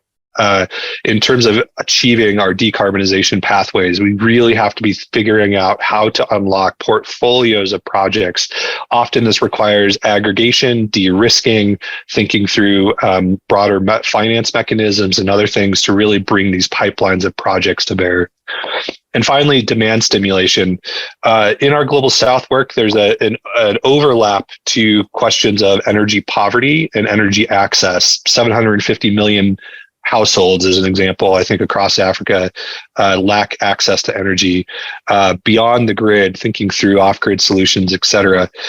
Demand stimulation, so things like productive electrification, energizing agriculture, thinking through electrification of two-wheelers, of mobility, et cetera, is often a tremendous driver of downstream job impacts. Some studies and some models can indicate 1 billion jobs are at stake here through demand stimulation. So for us, this is obviously a huge point of focus as we think about capacity development. As an example, one of our sister programs focuses on energizing agriculture in Africa. So working with them in support of this work. Two final quick slides just to give you a sense of how this is showing up in our work. The first one is, again, taking this kind of more systemic or holistic approach as we investigate ecosystems or markets for kind of critical job gaps, but also partnerships and other things that we might map out and then understand where our intervention point could be, what's needed in this market, et cetera. So as an example, thinking through like key buckets of skills gaps that are required for the energy transition, representatively in this example, policy and regulation through power system and utilities, et cetera. And then doing an assessment around what are those critical gaps. So we sat through a recent exercise with our folks in the Caribbean, really doing this kind of detailed mapping of kind of these key role types, as well as the skill gaps that are manifest, and then thinking through the partnerships that are either existent or needed or opportune in these markets to do this work. Taking this ecosystem-based approach has been tremendously helpful for us in terms of directing resources, but also allowing us to support others that are already doing work on the ground. Last slide here for us, just to give you a sense of how this is practically showing up in our work. So we do a lot of programming in partnership and support with other RMI programs and external parties. For the ETA, one of our signature partnerships is something called the Africa Mini Grids program. This is a Jeff-funded, UNDP-led effort across 21 countries currently in Africa for the next 3 years, supporting the deployment of mini grids. And this really, I would say, takes UNDP's traditional technical assistance approach and really couples this with a more cohort and community-based approach with the ETA. So we're a delivery partner with UNDP on this program. The second program that we host within the ETA is something called the Women in Renewable Energy Network, WIRE. And there are several WIRE networks out there, including Hawaii. This one's based in the Caribbean historically, but really a network of women focused on mentorship, elevation, and access for women leaders in this space. As an example, advocating and connecting women with regional conferences and engaging them on panels, so they're not just kind of male-dominated sessions per usual in a lot of these contexts. The third program, just to note, is our Global Fellowship Program. And this is really supporting practitioners and leaders that are in the midst of doing work, in particular within utilities. We host cohorts in the Caribbean, in Africa, specifically in Nigeria currently, really supporting them as those utilities are often taking leading edge decisions around utility-enabled DERs, other types of battery systems, solar systems, et cetera. One of our fellows is already now a CEO of a utility in the region, so we're really excited for that person in this program. And there's also been a lot of points of connection between this program and the ARENA work that Carolyn introduced. So with that, I'm going to pause the formal presentation. Again, just sharing a few insights for us that are really driving program design as we think through scaled capacity development and what that means for the energy transition. Thank you. Jason, thank you so much for that presentation. You know, there's a phrase that you use a lot that I really like, and I'm wondering if you can expand on it a little bit, maybe provide one of the specific example from someone you've met through the ETA. So you talk about communities of practice, right? And the value that comes from engaging with communities of practice for developing leadership and know-how. I'm wondering if you could speak to that in a little more detail. Yeah, sure. So I'd say one of the examples that we're always mindful of is something called CARELEC, the Caribbean Electric Utility Services Corporation, and they're basically a regional professional body for utilities and utility professionals across the Caribbean.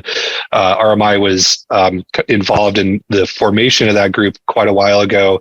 And I would say since then, it's just such a tremendous leader in the region in terms of connecting utility leaders and professionals together in a variety of levels and formats, and really leading regionally on best practices, experience, and insight. I'd say that's one of such a powerful example of this kind of community of practice approach. I don't know all the details of how it's manifesting today, but as an example, they have different bodies and points of connection.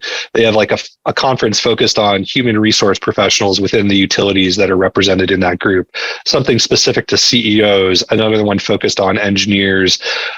Anyway, the point is they're just really dynamic and powerful in kind of meeting not only the member utility needs, but also kind of the workforce and regional needs. They're a partner on ours with the fellowship program as an example, but for us, it really is a kind of a real representative example of the power of a community of practice and how that can really grow and expand its impact.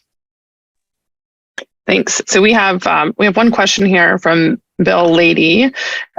He's asking about building structures, right? So in part of this energy transition, a big part of this equation is the housing stock, right? And the building stock. So he asks, how important in transition will be small building systems, so housing, clinic, classroom, storage, anywhere in the world, especially in the Arctic and global south, which are durable, low earth impact, low capex, low opex.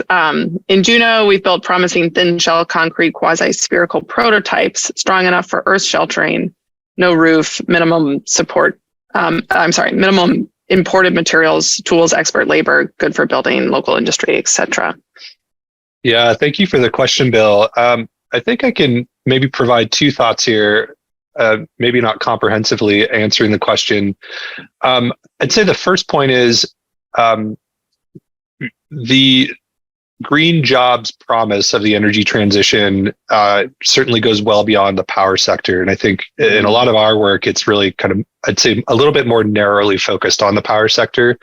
But to your point, this involves all sorts of systems, all sorts of transitions, built environment, mobility work.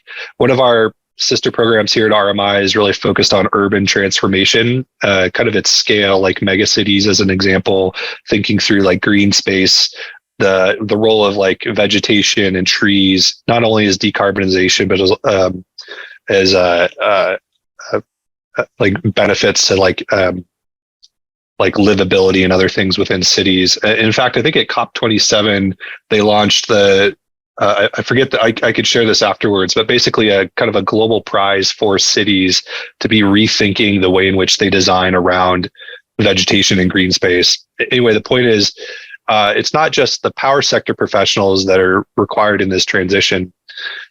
The second comment I would make is I was reading a recent study by Rockefeller Foundation from maybe 2021, and they were basically doing a modeling exercise to think through addressing energy poverty through renewable energy transition. And they used a number of analytical models and energy source scenarios in that modeling.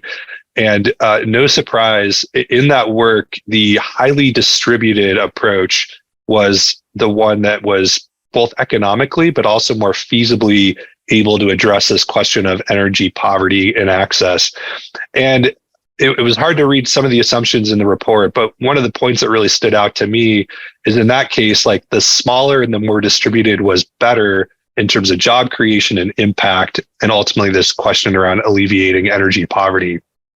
The point is, there's one approach that certainly the role of like utility scale solutions, megacity approaches, but also like small as a powerful tool for job creation and energy poverty alleviation. Anyway, just two quick thoughts there. And thanks for the question, Bill. Thanks, Jason. Ben Cross is asking a question about in Nigeria with respect to electricity, what percentage of total megawatt hours per year are solar or other renewables? Yeah, thank you, Ben. I actually don't have those numbers top of mind, but there's a really recent resource that would have that information immediately available. The government of Nigeria, I think in October or fairly recently, has published basically their like pathway to renewables with a lot of like government priority around solar installation as well as solar training. And if you can't find the source, I'm happy to find it. But anyway, that report is really comprehensive in terms of the current status of renewables in Nigeria, as well as government goals and targets for electrification via solar, as well as job creation via renewables.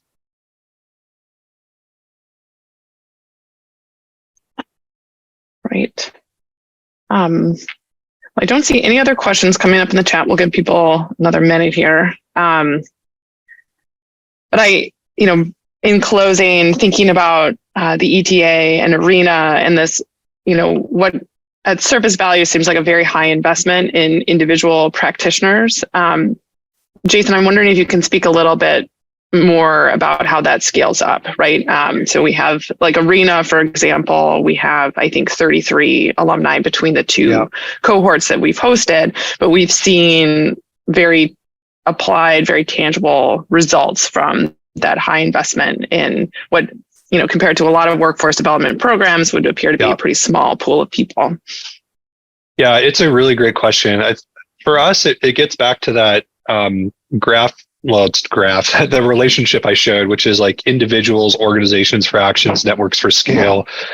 And I think the point here is when we're recruiting for our participants, we're really intentional that we're engaging people as individuals and kind of their own kind of professional journey, but as well as they're representing their organization that are in the midst of making key decisions and taking action.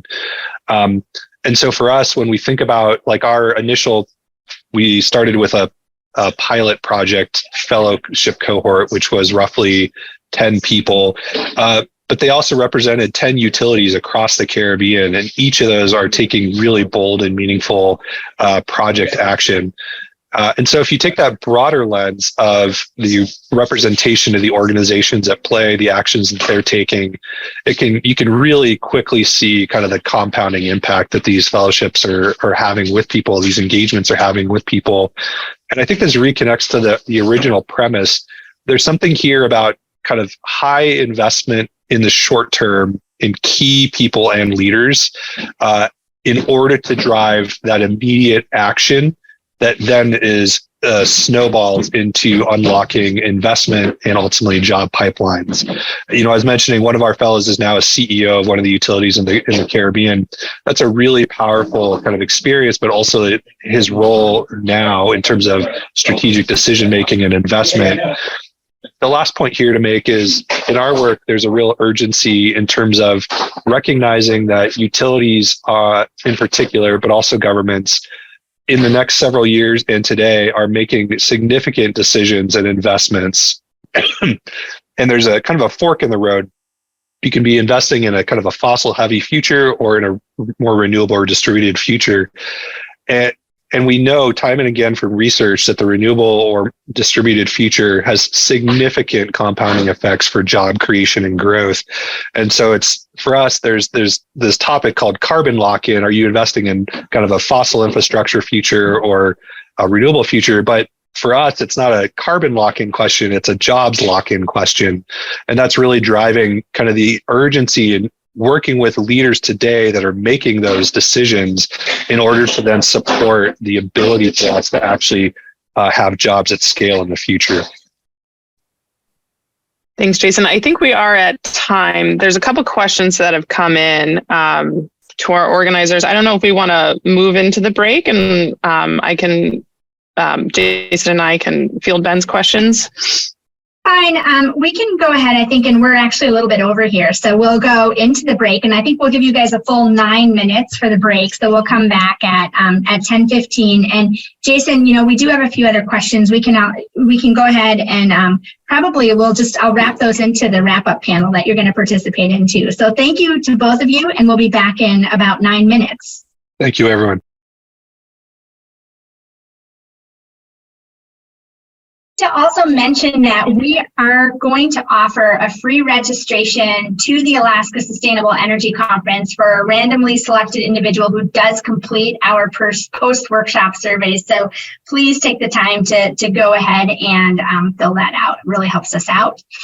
And with no further ado, I'd like to welcome the moderator of our next session, Matt Perkins. Matt is the founder and CEO of Alaska Renewables, which has been making the news quite a bit lately up here in Alaska by proposing 2 new large wind farms, one here in Fairbanks by Murphy Dome, that would be several times larger than Golden Valley's Eva Creek, and an even larger one a little bit northwest of Anchorage across from Cook Inlet. So Matt, I'm going to turn it over to you to introduce our next speaker and moderate the following Q&A. Remember to use the chat box and not the formal Q&A feature for questions. We're just going to use the webinar chat, and that's it for the Q&A. So, all right, Matt, I'll turn it over to you. Great. Thanks. Can you guys hear me okay? Yes. Cool. Well, hey, yeah, this is Matt Perkins. I'm the CEO of Alaska Renewables. It's wonderful to see so many familiar names and so many new ones. Just quickly, before introducing David, I'm going to give a 60-second history of community-based electricity development in Alaska to sort of set the stage.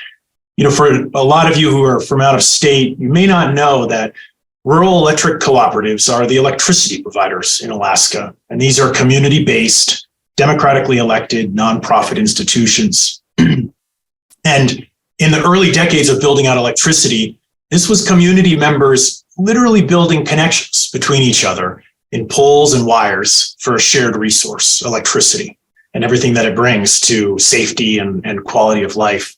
And that's pretty unique compared with many of the large corporate or central government utilities around the world. And it's also a strong contrast to other big industries in Alaska, such as oil and gas, which has been driven mainly by multinationals, and other large federal government investments such as military. So I think it's fair to say that electricity is a community-based business here in Alaska.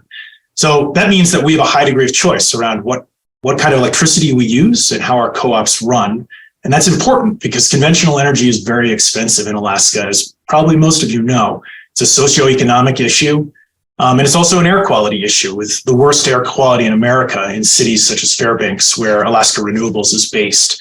Just to quickly introduce Alaska Renewables, we started our business in response to this call from the community and from the co-ops themselves for partners who want to extend this legacy of making connections.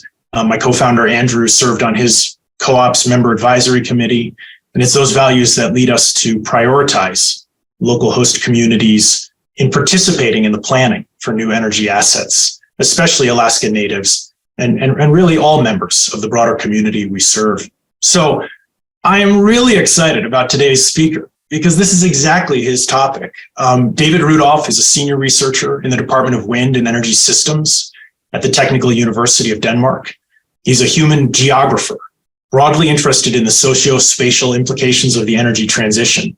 And in particular, his research deals with the issues of social acceptance, contestations over the deployment of onshore and offshore renewables, community participation and planning processes, with a specific focus on social justice and rural areas. So I think you can see why he's a really, really exciting speaker for us, all of us, I hope. I'm looking forward to his presentation, your questions, and the dialogue. So without further ado, David, take it away. Can you hear me and can you see my screen? Yes. Perfect. Great. Yeah. Thanks for the introduction, Matt, and also thanks for the invitation. In my talk, I will first give an overview of the historical development of wind energy in Denmark, and also talk about some general trends and also some challenges that we currently face here in Denmark. And I would like to start with a figure here from yesterday, actually, that shows the electricity production from wind energy in Denmark in the past 30 days, so in the past month. And as you can see, the yellow line is the electricity consumption, the total electricity consumption. And in some of the days, actually, wind power covered the entire electricity consumption on some of the days, so and at least in the times.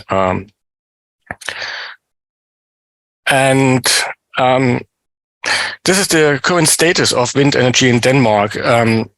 As you can see on this figure here, the energy capacities have steadily been increasing in the past 40 years or so, with some slackening in the early 2000s, which I'll explain later what the reason behind that is. And wind energy delivers around like 53% of the electricity supply from more than around like 6,000 turbines. And there are more than, let's say, like 30,000 direct jobs attached to the wind industry. And so the question is how this has happened. And this I will try to shed a bit more light on in the next slides. So I will first go through some historical developments in order to really provide some context of key events and conditions that, let's say, trigger the emergence of the wind energy industry, and also understand where we are now. So, and therefore we really need to go back quite a bit, as the modern use of wind energy started in Denmark in the 1970s. So wind energy gained really some tractions in response to the oil crisis at the beginning of the 70s, and also as part of a anti-nuclear movement in Denmark in the early 70s. And so wind energy can really be seen as an alternative energy source back then, with the aim to become more efficient and also more independent from international crisis, and also to diversify the energy mix and the energy resources. And at that time, also local entrepreneurs started to experiment and tinker with the development of wind turbines to demonstrate that it's possible and that there are possibilities for another way. And one of these experiments also led to this famous twin turbine, which you can see on the right-hand side, that was created by some teachers back then in the late 70s, which was one of the first megawatt scale wind turbines. And the color hasn't been like that all the time. So this turbine also really paved the way for like important technical principles in the turbine design. And then also the Danish state started to give a helping hand by funding research, for example, into wind power, but also by giving first subsidies for wind power production, and also providing grants for the private purchase of smaller wind turbines. So, and also research was really supported by the state, and as well, especially the foundation of the Risø Test Center, which is now the Department of Wind Energy, where I'm based at. And this early work at the Risø Research Center dealt with the certification of wind turbines, and also helped to improve the quality of wind turbines, and also to create some knowledge and exchange between research entrepreneurs and early turbine manufacturers like Vestas. So yeah, the emergence of the wind energy in early days was mainly founded on private initiatives, activists, investors, and small enterprises, and also non-governmental organizations really that worked from below and that pushed for that. And then when we look further in the 80s, with the growing commercialization of wind turbines, also local people increasingly joined and forces and formed those cooperatives that Denmark is famous for, really to jointly finance wind turbines and wind turbine projects, smaller projects. So, and that's why the cooperative movement became really the dominant business model for wind farm projects throughout the 80s and 1990s. And these cooperatives can really have hundreds or more members of people like who own shares in those wind farm projects.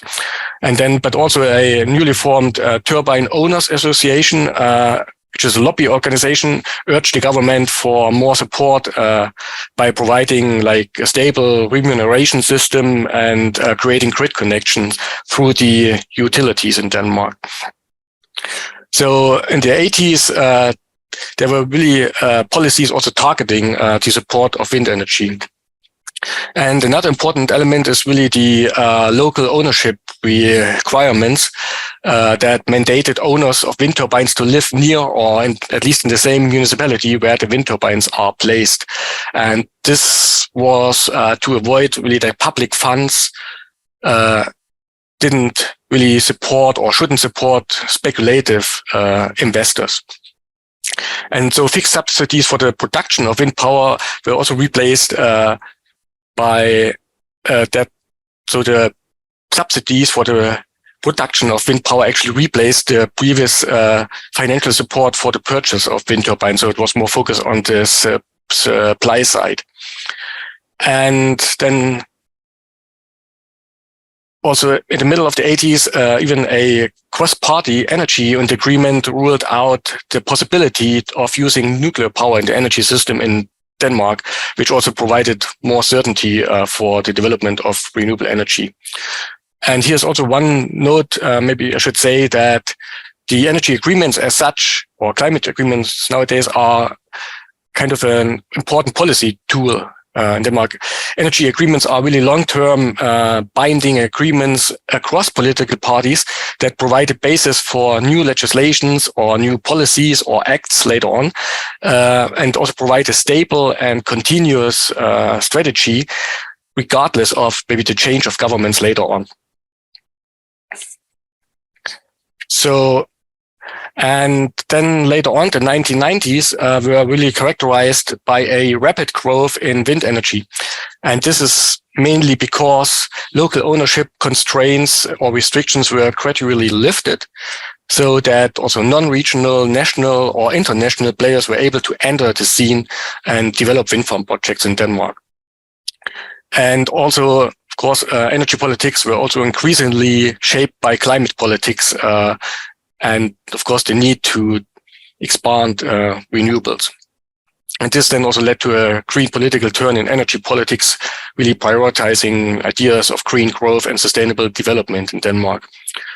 And the government set specific targets for the uptake of wind energy, and also policies were really aimed at a stable support of wind energy production, but also like financial support for R&D to make turbines more efficient. And one favorable condition in Denmark was also really the absent fight of the emerging wind industry against other domestic industries, since Denmark was still very much dependent on imports of fossil fuels. This is, for example, quite different from Germany, where the early wind industry had to cope with more resistance from the domestic coal industry, for example. And then also at the beginning of the 90s, also the first offshore wind farm called Vindeby was installed in 91. And this wind farm has actually already been decommissioned in I think, 2017. So, okay, then the expansion of wind energy in the previous decade meant that wind provided about 80% of the total electricity supply in 2000. And also still 80% of the more than 6,000 turbines were owned by cooperatives or farmers in 2022, which means that around 150,000 households in Denmark were somehow owning shares in wind farm projects. But these conditions have really changed fundamentally around the millennium due to political decisions. A widespread liberalization of the energy market that was driven by the EU policies, so by European policies, and also a new conservative government that came into power in 2001, I think, has fundamentally changed the path of wind energy developments in Denmark. So the idea behind this political shift was really to enforce greater economic competition and cost efficiency with the aim to reduce the burdens from the electricity consumers, so from the electricity bills of people. And in this process, the Danish government also massively reduced the financial support for wind energy.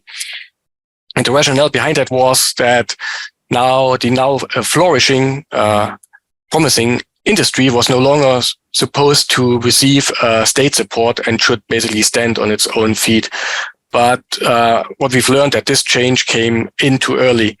So the consequence of that was an almost complete standstill in the deployment of new wind farm projects, leading also to a slight decline in total wind energy capacities because of the operational end of lifetime of the existing older wind turbines that had to be decommissioned. And as you remember, maybe from the first figure that I showed, this was this decline that I mentioned earlier, the stagnation phase around the year 2000. And then also the Danish government pushed for repowering of old wind turbines in order to clean up the landscape by replacing many dispersed small old wind turbines with clusters of larger ones. So the political shift then also went hand in hand with a shift in the ownership structure of wind farms on a national scale, meaning that wind cooperatives were gradually displaced by professional energy companies and utilities, as they often bought up old turbines from the cooperatives. And it was no longer really appealing to cooperatives to invest in new wind turbines as they got more expensive, and because also due to uncertainties, due to the lack of fixed subsidies. But when a new government came into power in 2009, more flexible subsidies for the production of wind energy power was reinstated in order basically to safeguard the Danish wind industry and to maintain the role of Denmark as a wind energy pioneer. And after that, these new support policies have really created a new boom and a new promising business case for larger international developers in Denmark.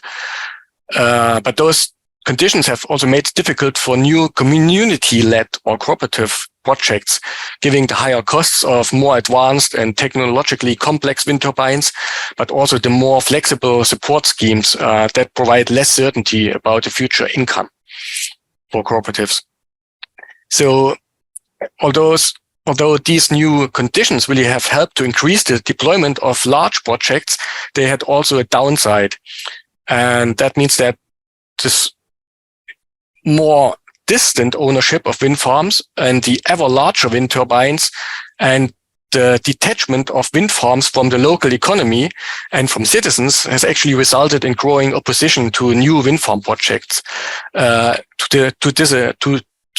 the extent that some municipalities had even stopped new projects or put a cap on the height of wind turbines in some municipalities. And therefore, new policies were also introduced to increase local acceptance of wind farms, but I will talk about that in a minute in more detail. And other aspects around the between 2010 and 2020 was the introduction of more competitive auctions with a more kind of focus on developing offshore wind farms and as well. And then there's also an increasingly there's what we see in Denmark nowadays is also that there is an increased scarcity of available land to build sufficiently large wind farm projects on land. So because Denmark is really a small country with really dispersed settlements, and all the best spots to build wind farms are basically taken. And developers face more and more challenges to access private land in order to build wind turbines. And that's why there's also more political push for offshore wind as well these days. So as a first summary from the historical developments, we can say that wind energy has become the core of the energy transition, or inside of the energy transition in Denmark, and has been turned into a vested interest, also given its dominance. And what made this possible was really this interplay between bottom-up initiatives and top-down support, even though there have been some severe bumps on the way, let's say. And the energy sector as such, the wind energy sector as such, is kind of glued together by the skills, the labor, research funding, the manufacturers in Denmark, and the developers that all create some sort of synergetic network.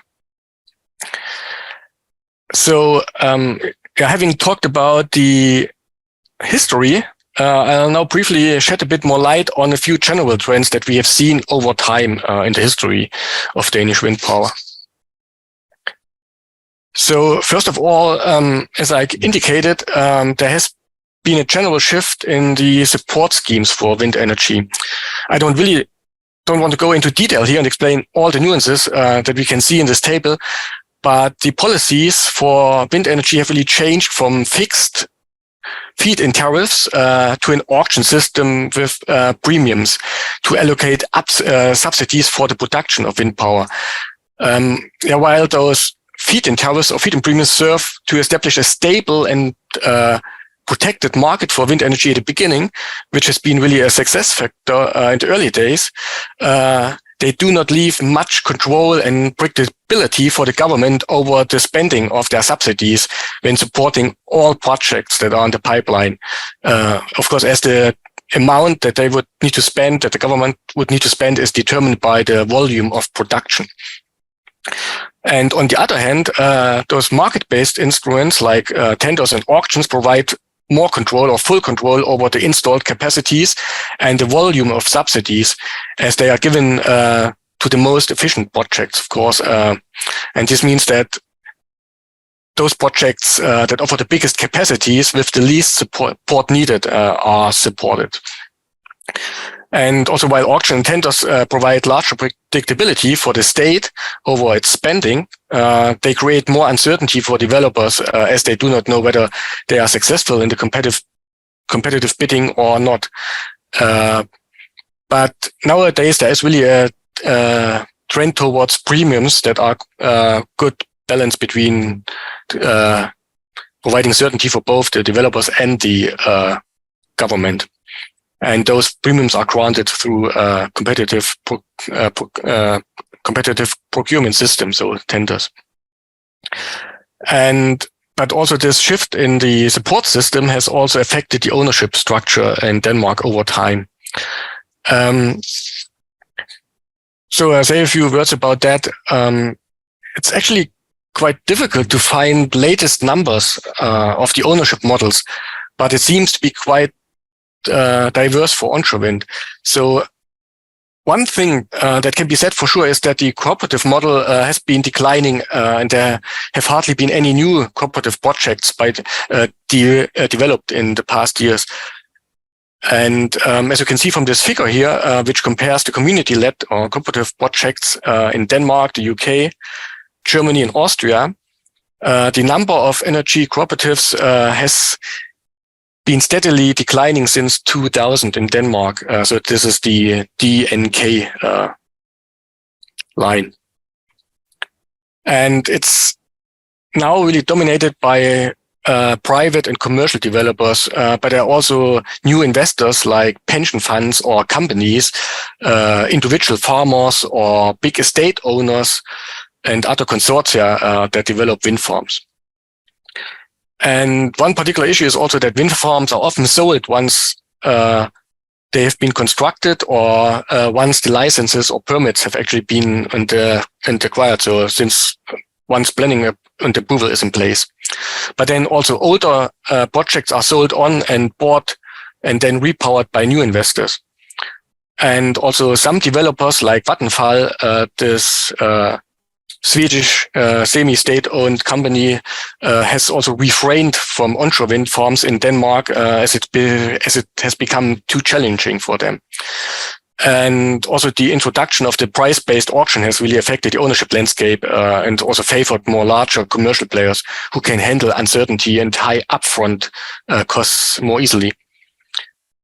And then there's also a trend that we see is that there's more projects with some sort of shared ownership where the project is developed by a commercial player, but then there's a share owned by maybe a cooperative or a community organization. Maybe they own 1 turbine out of 10 or so. And so this all adds to this blurry picture of the ownership structure at the moment. And we actually have master students looking more into that issue at the moment. And just briefly, might be a little bit overwhelming, this figure, and I don't want to spend too much time on that, but these historical changes we see really a fundamental shift in the social and the technical assemblage and interplay of wind energy, or a paradigm shift, as some of my colleagues have actually termed it. When we compare how it looked in the past and what we see these days, there are some fundamental shifts. In the early heyday of wind energy, of course, turbines were small, they didn't require a lot of investment. Support was given for the investment and for the production, and they were mainly owned locally or by the communities. And this has changed over time fundamentally. So turbines have become larger, more technologically complex, and more expensive. So large investment is needed and complex financing is needed to support, and support has become more uncertain. So meaning that projects have become more risky and as well, so that only more specialized and financially potent actors can develop wind farms. And this shift has also led to some concerns for the future path of wind energy, and also issues of procedural and distributional justice. So basically about the question who kind of gains from the wind energy and who bears the costs and the burdens. So just briefly to that. And also more on the positive side, also what we see in Denmark is that the wind industry as such has a share of around 4% of the national GDP. And contributes substantially to cooperative and personal tax income of the state, and therefore also adds to regional development. So, as you can see, the wind industry has evolved really into an important sector. And even though the deployment of wind farms is kind of unevenly distributed nationwide on the national picture, there are a lot of jobs attached to it and embedded in the wind industry. And the map shows really here the distribution of jobs, whereas the yellow region is the region of Mid-Jylland, where most of the industry and manufacturers are located. And in addition to the jobs that are shown here on the map, there are also 30,000 indirect jobs and the same amount of induced jobs related to the wind industry. And the number of direct jobs have actually been quite steady and stable over the past years, despite the global expansion, the more global focus of wind energy and the Danish wind industry and as well. And also, the wind energy, as I said, also contributes massively to the tax income of the state. So as you can see on the map here, some municipalities have up to 10% of tax income from personal tax of people who are employed in the wind industry. And this is again more obvious in the western part of Denmark, where most of the wind industry is located. But in contrast, the actual deployment of wind turbines, so the siting and developing of wind turbines in Denmark, has only a marginal effect on jobs. So local income from wind farm projects is more created through land leases, rental income, corporate taxes, and also through the ownership of wind farms. So very briefly about the planning process in Denmark. So you might be also interested in that, how that works. So Denmark has a two-tier process where as the municipalities are the planning authority. So it's the local level for onshore wind. And each municipality has to designate areas for renewables in their strategic plans. And then there's also project planning for the development of specific projects. And I wrote in theory here in brackets because this is somehow handled differently from municipality to municipality. Some designate areas and some don't. And also each project should, of course, undergo an EIA process to mitigate potential impacts. And this is also where the stakeholders and the public are consulted and involved in the planning process. And this is also where issues of coexistence and co-location are debated. So, but for onshore wind turbines, it's usually quite okay to co-locate them with other land use like farming, unless it's really in protected areas or so. So co-location is often not an issue because the areas are quite clear where wind turbines could be built. Okay, I already hinted at some challenges, but I would also like to discuss some of the challenges in more detail on my last part of the presentation, the last 5 minutes or so I have, or 10 minutes. First, of course, there's the issue of social acceptance. As I mentioned earlier, with this historical development, there has been really a local detachment of larger wind farm projects, which has resulted in growing resistance and more difficulties in siting wind farms. And also the scarcity of land really means that wind farmers do no longer look at the wind resource as such as the primary criteria for the siting of wind farms. The more important questions that I ask is there sufficient space to build a wind farm? And how is it to work together with the communities and the municipalities? And given these challenges, the Renewable Energy Act of 2008 included some specific policies that are explicitly aimed at enhancing social acceptance by anchoring wind farms more in project in the local communities where the projects are placed. So, for example, there's this so-called green scheme, which provides a fixed amount of money per installed megawatt for the municipalities that can be used for local development and activities. Then there we had a co-ownership scheme, which obliged the developer to offer 20% of ownership shares to local residents living nearby a wind farm project. But this one didn't go too well for several reasons, which I'll explain in a minute, and was replaced by a bonus scheme through which the developer is now obliged to pay a tax-free lump sum of money to all the neighbors. And then there's a guarantee fund, which provides financial support for community-driven projects in order to cover the high upfront costs and the assessments at the beginning of planning and building wind farm projects. And then there has been a compensation scheme for the potential loss of property values nearby wind farms. And I mentioned that this co-ownership scheme and green scheme didn't work that well for several reasons. So it's because the financial payments were partially seen as bribery by some people, or the local development activities to the money coming in from the green scheme really didn't take place where the turbines are located. So the people living near turbines didn't really feel the effect of that. But also the low electricity prices before the energy crisis didn't make it really appealing to citizens to invest in or buy shares of wind farm projects. And also in some more marginalized and disadvantaged rural areas, people were simply not able to afford buying shares, or were thinking, okay, they should invest in other things rather than buying shares in wind turbines. And at other occasions, developers also kept a low profile about the co-ownership possibility because they didn't want to sell too many shares. So sometimes also people don't really feel that compensation is what is the important thing that's needed.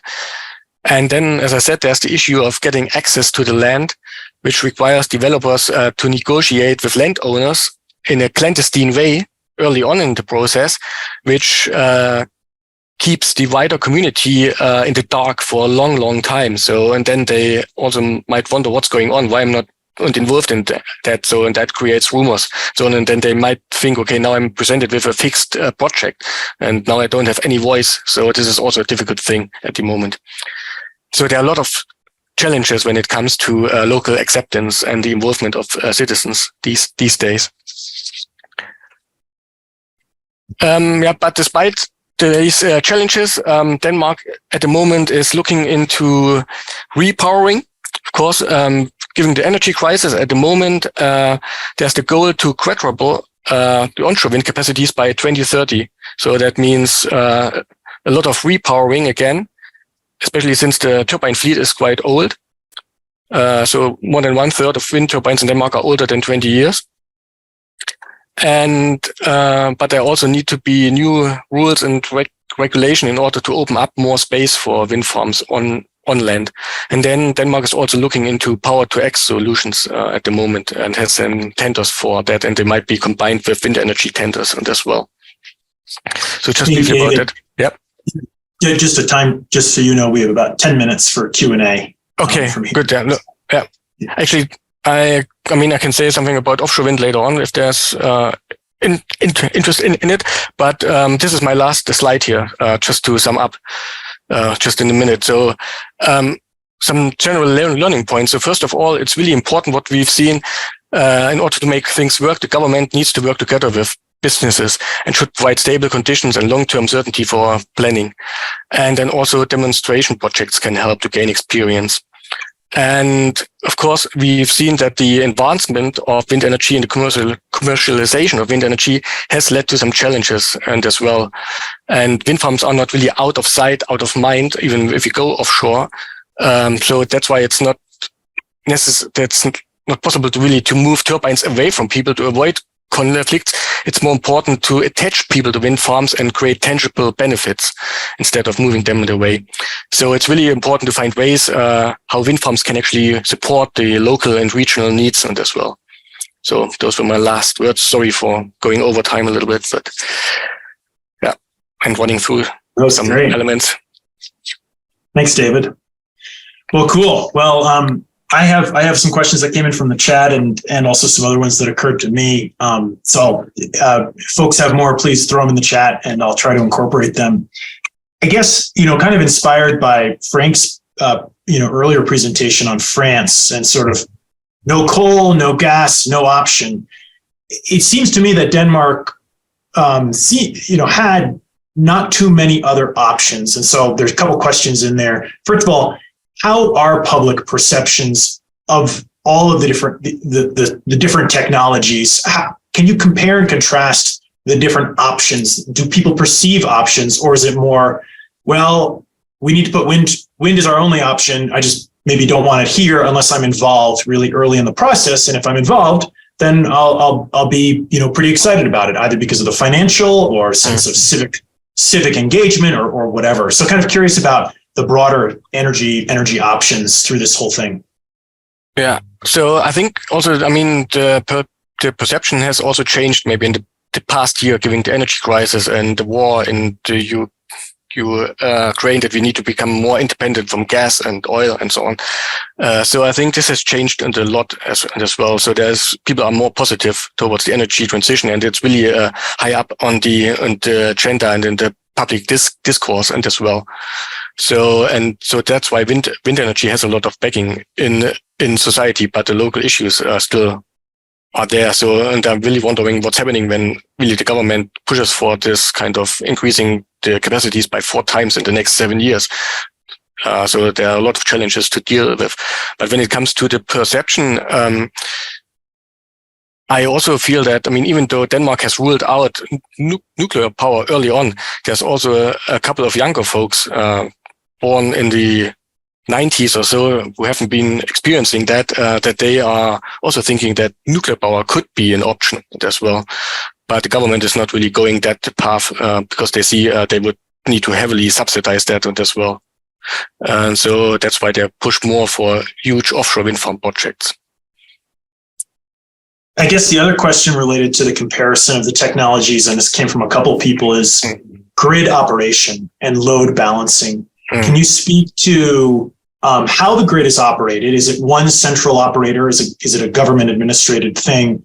And what are the resources that fill in? Because you showed a chart at the very beginning, which people could see that chart 2 ways. One is, oh, it's really exciting that wind is frequently 100%. Some people see the glass full and other people see the glass empty. Can you talk about how the glass is filled? So there's one TSO in Denmark called Energinet. TSO is transmission system operator, I assume. Oh yeah, exactly. Yeah. So that's the grid operator. It's Energinet, and they operate through the whole country, and so it's one. And what they do with regard to wind energy, of course, they have to balance it, and that's why they also want to build offshore wind more in order to stabilize it, and also to connect it with Norway and Germany more through those offshore wind hubs, because it is fluctuating still. Of course, even though there maybe 50% is of wind energy, but there are these ups and downs. And Energinet, what they do is, in the early days, they were in charge of providing the grid connection to the wind farm projects. But now I think they are also involved, but now it's the developer paying for it. But this is still an issue, but the solution is that Denmark's going forward. They want to really integrate more renewable energy. And then also, I mean, I said like that 50% is from wind, but for example, another 20% or 15% is around like coming from solar as well. And then is the balance of the resource from coal or from gas, or has that changed over the last year, like Germany? I think it's from still a mix of gas and oil. Okay, got it. Great. But I don't want to say anything wrong, so I'm not really the expert. But yeah, no, that's okay. The other share is gas, I think, and yeah. Well, Denmark is obviously in the middle of a much more diverse grid than Alaska, so that's very different. There was a question, and I had a similar one around permitting. You showed the different steps for the permitting. Can you talk about time and cost? Is it 1 year, $1 million, 10 years, 10 million? Do you have any sense of what the realities are there? The process has been really lengthy. So we're talking about years, 5 years going through the process, sometimes longer. And so this is, of course, a hurdle as well. But also this means also costs for the developer. But I'm not sure, like, to what extent, I mean, what share of like the upfront cost that actually is, and like how that time can actually convert it into the cost that it means. But it is a lengthy process, and of course, there's also the need to shorten that process and to streamline that process.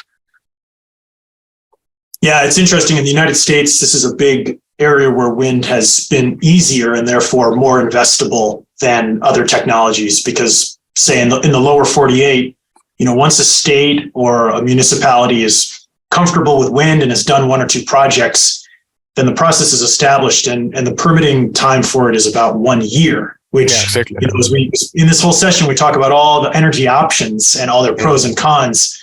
That's a huge difference for either a community or, or grid operators and utilities or investors compared to, other technologies that have other benefits, but take 10 years, to permit. So and also, I think in the auction, then I think it says something. Once a project is successful in the auction, they would need to build it within 2 years or so.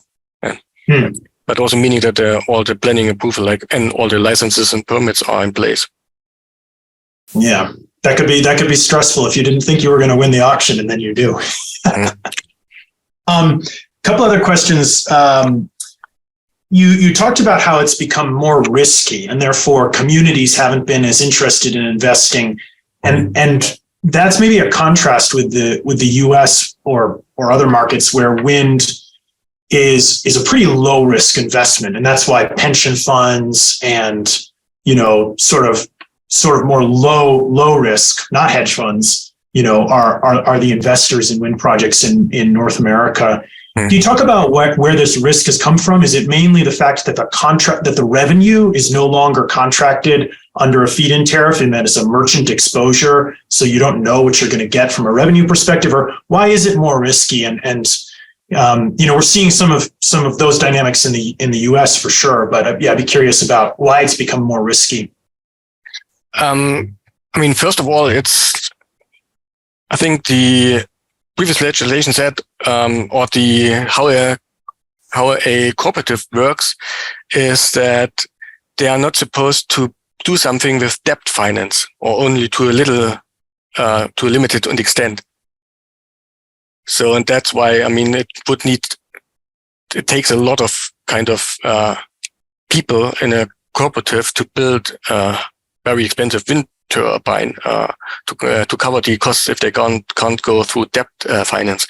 And then also those more flexible support schemes have made it more difficult to make bankable projects for others and as well. So if it's, for example, like a farmer who wants to build a wind farm project, and if he doesn't know about the steady income over the years and whether they are successful in the tendering process, then of course the bank might not want to see that project because they don't know about the income over the next years. So that makes it also a little bit challenging. Yeah, interesting. So at least one part of it is that the projects have gotten bigger and bigger, and the community ability to write the check that's bigger and bigger is limited. Yeah, makes sense. Couple questions from the chat. One from Bill about direct hydrogen production, and that avoids transmission upgrades, and hydrogen production could be more variable with the wind. Yeah. So how much of this kind of new utility or application for wind are we seeing? Is it all grid connected and balanced in, or are we starting to see intermittent loads like wind and solar be tied to intermittent value creation like hydrogen? Yeah.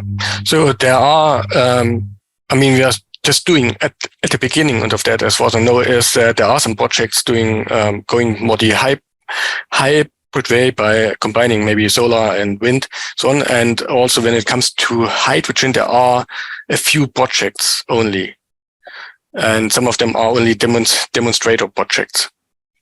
So they are at that stage at the moment.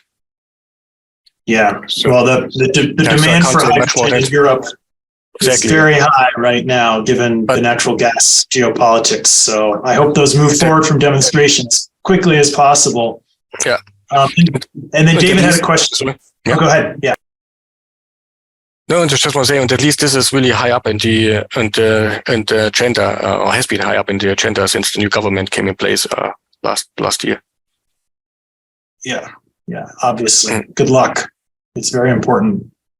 And then there was a question just around cost of residential electricity in Denmark. I don't know, but I would guess 25 euro cents a kilowatt hour. But tell me how wrong I am. I can't tell that. Sorry. Oh, okay. So somebody should Google it. I don't know. Cool. Oh, a lot of these questions are technical, and I know your real focus is social, and so I'm gonna. I'm not really. I must. I'm gonna take the last one because I apologize for that. I really can't answer those economic questions. Actually, sorry. What advice would you have for us here in Alaska as we seek to make this a win for the communities? Any final thoughts based upon our conversations and what you've learned and even though we still need to get you to come visit, which the invitation is open. I know Gwen will definitely take you out, with her dogs for a real Alaska experience. But my final question is what advice have we learned and going forward, because Alaska's at the beginning of this. There are only really a couple large wind farms, and they're not that large. So any final thoughts? I mean, this is also, my perspective from doing research outside Denmark and as well. So what I've learned is really that it's really the key is to take communities on board from the very beginning and be clear like what they can get out of the project, and as well really to attach them to the project in one way or in another. So it's not just about building wind farms as such, but also taking really the communities on board by creating tangible benefits for them, be it like direct investments or be it maybe indirect enhancements of local infrastructure. So anyway, so that communities can actually see that they would get something out of that and as well.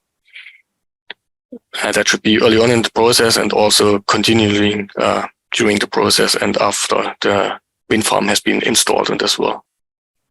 So that would be my own advice. Well, I think that's great advice, and I think it applies to all infrastructure technologies. No need to get to wind. So cool. Well, we are totally up on time. David, it's been really wonderful. Just on behalf of all the attendees and ASAP and the state of Alaska, thank you for spending your time with us today, and we hope you visit soon. Yeah, thanks. Yeah, thanks again. Yeah, thank you, David. I'd like to add my thanks to Matt. And if you have any, because I know you've put together, I think, a book, a couple papers. If you have anything that that you could recommend for further reading, just drop in the chat. That would be really great, because I think people are quite interested. So thank you very much. I think it's pushing 9:00 p.m. for your time at night. Is that correct? So yeah, it's a couple of minutes past 9. Yeah. Past 9, yeah. So thank you for sticking with us. We really appreciate it. And thanks, Matt. I appreciate you doing a great job moderating.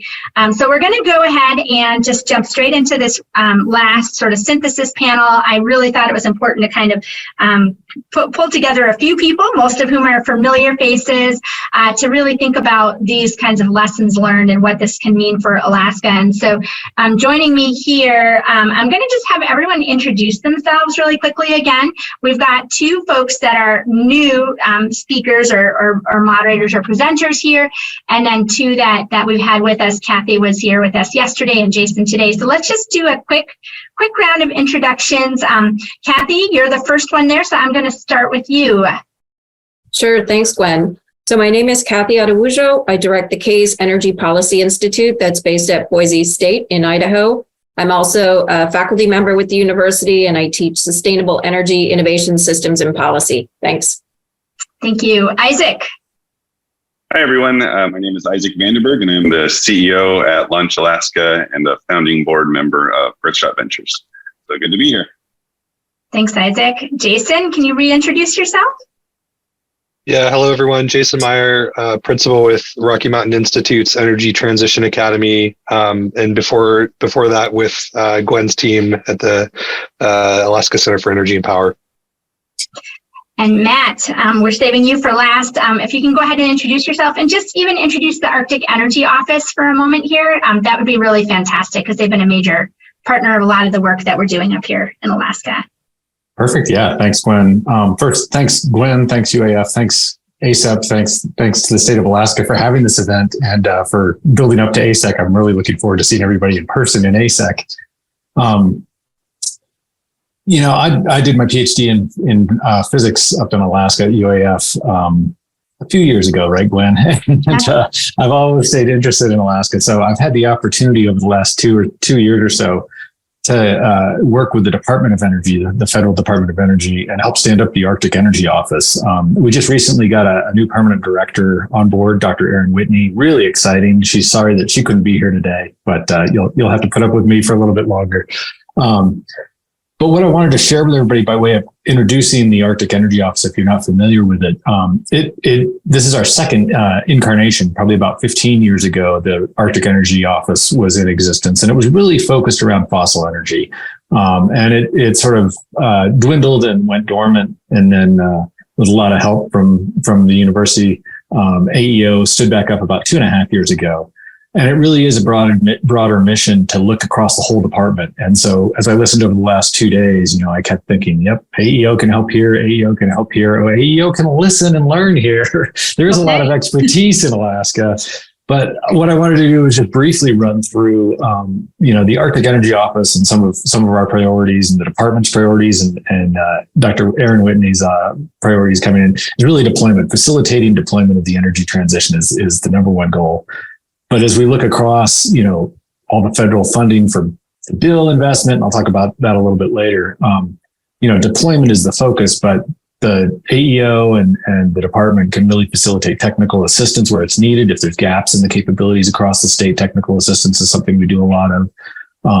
There's a lot of engagement with small business. There's a lot of loan program office support of larger aggregated businesses. I heard a little bit about the need to aggregate projects to make them economically viable. And so the department has a piece of doing that. We really, the department broadly stewards the national labs, and AEO is a way to tap into that if you're interested in engaging with the national labs.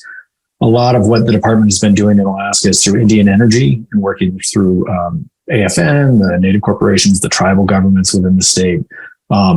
And then when I looked at the word clouds, I looked across the technologies, and there's technology offices across the department: wind, nuclear, hydro, all fuel cells, hydrogen. There's a lot of technology work. And then we've got the Office of Tech Transfer. And hopefully I was a good Fed and I bored you to death with my org chart. And the point of the Arctic Energy Office is you don't have to figure that out. You just call us. And if you're looking to engage with the department, that's really the office's role. And so just to wind up, I'd say if you're trying to figure out how to get a hold of us, if you just go to energy.gov/Arctic, you'll find our contact info. That's where our office's information about the priorities. We try to keep up with all the funding opportunities coming out of the department there. So again, that's energy.gov/Arctic. And thanks again for the opportunity to be part of this panel to wrap it all up.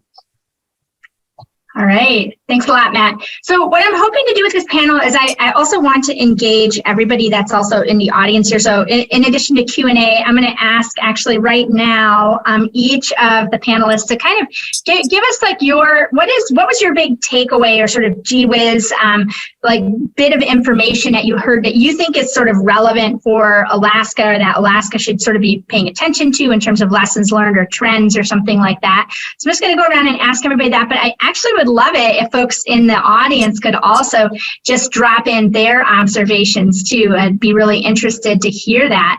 And so I don't know who wants to go first. I might just see Kathy. Would you be up for going first? You're probably the one that has the most subject matter expertise on these, but you probably heard some updates, a few new pieces of information. So I'd love to hear what your thoughts are. Sure, and thanks. It's been really interesting in the lead up to this event, as well as hearing the really thoughtful discussions over the past 2 days, to consider how existing examples can really inform the Alaskan choices. And we all know that Alaska has such incredibly diverse communities. So what works, for example, with Kotzebue could be very different for Nome and Anchorage and Fairbanks. So I guess if I were to draw out one big takeaway, and there are many, I would say that there was kind of a subtle but recurring message that you don't know everything when you start, and the transition is not often going to be a straight line. So if we build on that, you need to approach the process as a continuous learning activity, and you want to build in flexibility for adapting. We know the world can change as you go with a pandemic or Russian aggression in Ukraine. And sometimes you're making very tight decisions because of security concerns or other pressures. So you can't sit around waiting for the perfect information. But what you can do is be transparent about the trade-offs and the assumptions, and I would say be humble that there will be more work to do as you go along, and certainly monitor. So if you do this and absolutely engage with the community in more than a one-way discussion, I think you are tapping the collective knowledge and you're building kind of a bigger problem-solving team. So I'll stop there. Thanks, Isaac. Yeah, and again, thanks, Gwen, for hosting this, and to the state of Alaska and the DOE for supporting this as well. I mean, I apologize for any background noise. We have a new puppy in the house who is making ample use of a squeak toy, and so just so you know that occurs. Yeah, I think I really take to heart the comments that Jason made about as excited as we all get about the technologies and the cost trends and opportunities for deployment, keeping people at the center of this is the thing that matters. And thinking about what are we doing here in terms of the service or the final deliverable product to people, and what do people actually want delivered? And I think if we kind of keep the focus on that, it'll make everything else a lot easier. I'm frankly feeling like some of the other barriers that we've had in the past to making this energy transition in Alaska are out of the way now. We have, incredible amount of private investment that's looking for good projects. The technologies are there to deploy today. I'm excited about the future of micronuclear in Alaska. And, it was interesting hearing the kind of price targets that Frank had for, 73 euros per megawatt hour. 70 euros per megawatt hour, I think converts to $73 per megawatt hour in the US, although they're currently at 110 or something. Bringing that home to Alaska, I think the recent Houston solar project that got approved through the RCA was about $69 per megawatt hour. And so my feeling on this is that the economics are there today, and we should be moving as quickly as possible so that by the time, we get to that 70 or 80% of renewable generation in the state, that we have perhaps nuclear is kind of in the money at that point and ready to make up that final 10 or 20% that we'll need down the road. But I guess my point is that if we focus on the people and look at what they actually want today, that this whole transition is going to be made a lot easier, because I am concerned that if we don't have a solid plan in place for how are we thinking through things like disruption to jobs and disruption to regulatory models and disruption to, I think we're also, as we make this an energy transition, we're going to see disruptions in the grid. We're going to have blackouts. We're going to have people who all of a sudden can't get the gas for their car at the price that they're used to, or can't get charging as quickly as they like their new EV. We're going to have some real, issues to work through. And if we're not clear about what those issues are and their impact to people now, that it's going to make this energy transition a lot harder. And so just really wanting to think about how we keep communities and people at the center of this. I also am just left with this feeling of tremendous urgency right now in the rail belt, given, I'm sure many of you have seen NSTAR's recent, forecast that if we import natural gas, the cost of energy in this region will more than double, by 2026. What that does to, home values in this region, any sort of economic development, any of these conversations, that really puts all of those conversations to a rapid halt. And so we have all the impetus in the world to create a really good plan and be laser focused and be deploying as quickly as possible the most economic sources of energy that we have available to us in this region. And it's great to see other countries how they've moved forward and they've had great alignment, and there's a huge role for state government and public policy to get everything aligned. But we have all the interest in the world to get moving here quickly. So, thanks. Thanks, Isaac. I really appreciate that. And I actually want to come back to the economics, like kind of in the next round when we're chatting a little bit here. So I'll probably pass a couple of those questions to you because I have a few questions of my own about that. Jason, you're the guy that said that this is ultimately a human transition, right? So I think that seemed to resonate with Isaac. I'm curious to hear, you've been sort of dabbling back in the Alaska space after having, been somewhat gone. And the thing about RMI too, is funny. We just were on a call, a couple Alaskans with New Jersey, learning about their energy plan the other day. I have their master plan sitting here on my desk right now. And one of the things they said is that RMI was a fantastic partner in helping sort of do a lot of the workshops and sort of getting stakeholder input and stuff like that. So you guys are obviously super well known. I really appreciate the time that you're taking to be here today. And I'm curious, like from your perspective, having looked at these transitions through such a broad brush in so many places, what do you see for Alaska? Like, what are you excited about? What concerns do you have? What did you get out of this? Yeah, thank you, Gwen, and thank you again for the invitation to join. The first quick observation, and maybe this came up in the sessions yesterday. If it did, I apologize. I think there's a real question around setting the vision for the energy transition in Alaska. And Kathy, I reflect on it. Thank you for sharing your book. And I'm just thinking about the case studies involved and a lot of the speakers that we're sharing today, really connecting through what is that codified vision, kind of big and small, for a country or a state in terms of an energy transition. And Gwen, I think about the word cloud that you shared, the second one in particular, which basically has a number of like drivers around the energy transition, words like climate, energy cost, equity, and justice. To some degree, these are drivers, but to me they really resonate also as values or things that we're aspiring to achieve or address in the energy transition. So for me, I think that's one question. It's hard because of the complexity involved, as has been covered over the last couple of days.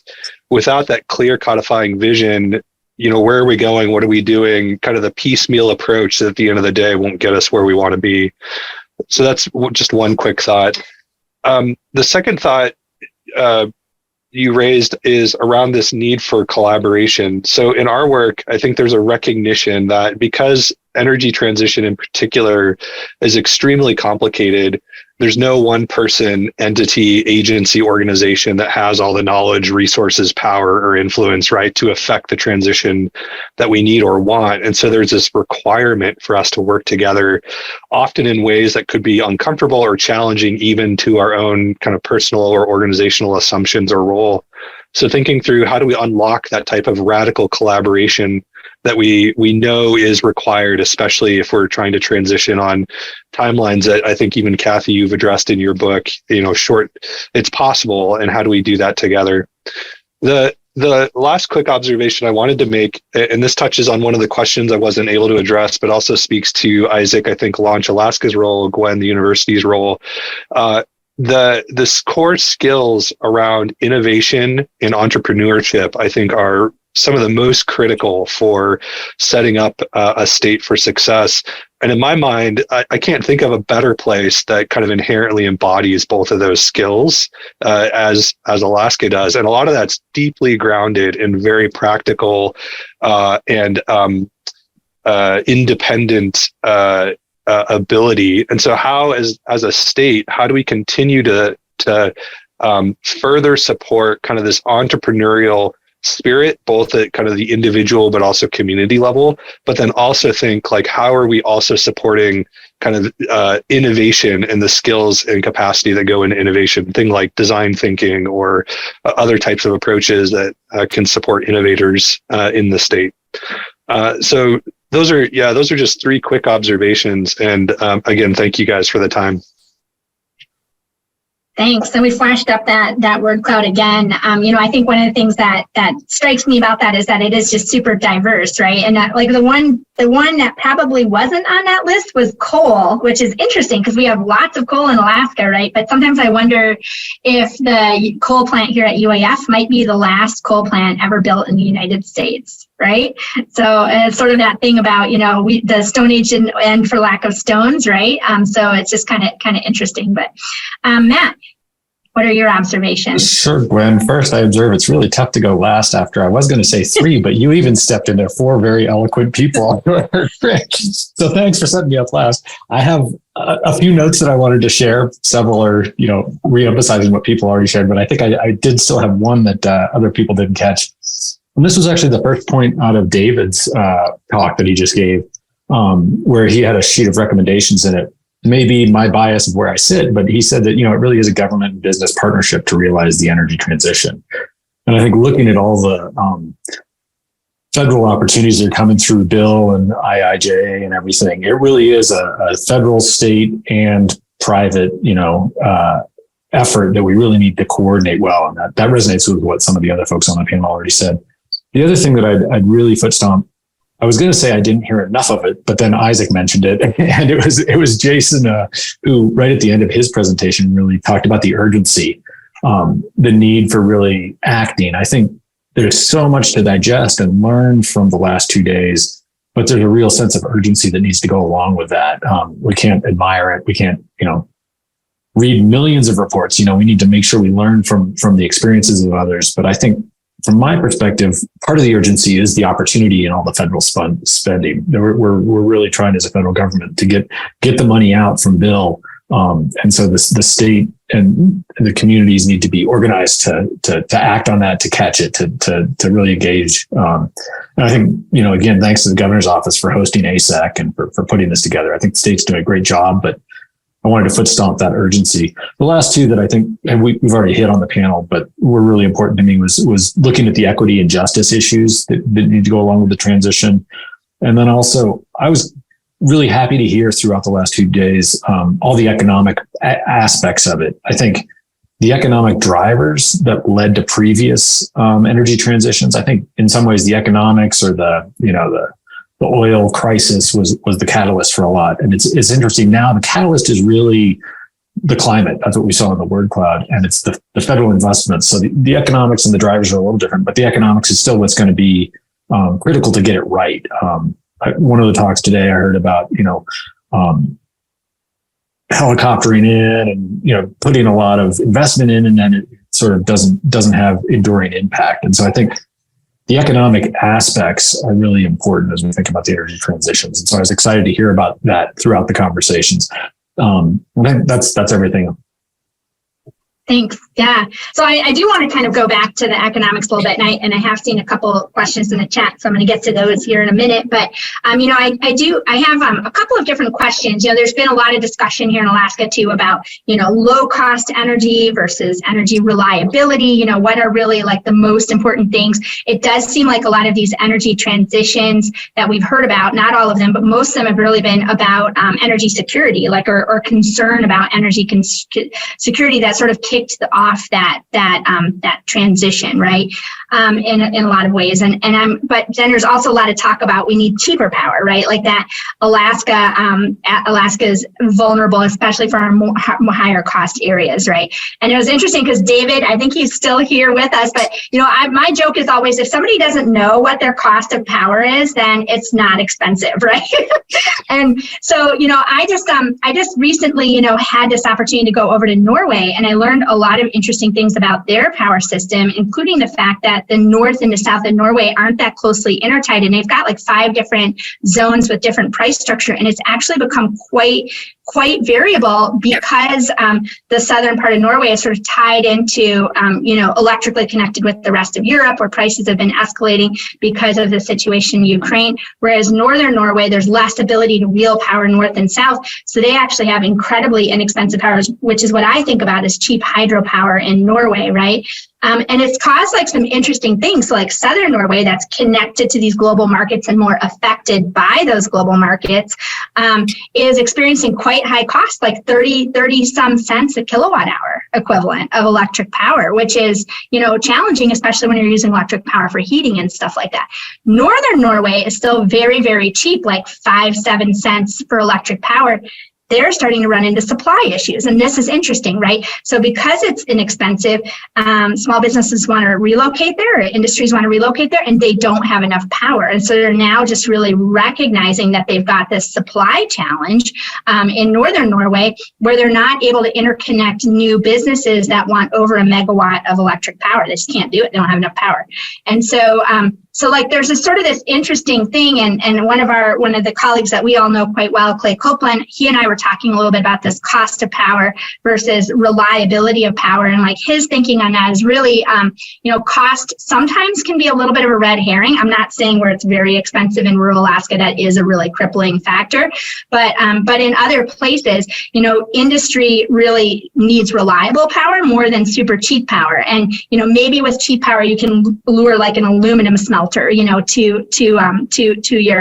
to your jurisdiction. But, really for those businesses that really in a lot of ways have more of those like sort of economic multipliers locally, like Clay was specifically talking about the fisheries industry and the processors, that they were actually fine with him raising the price of power when they had an increase of about 30%.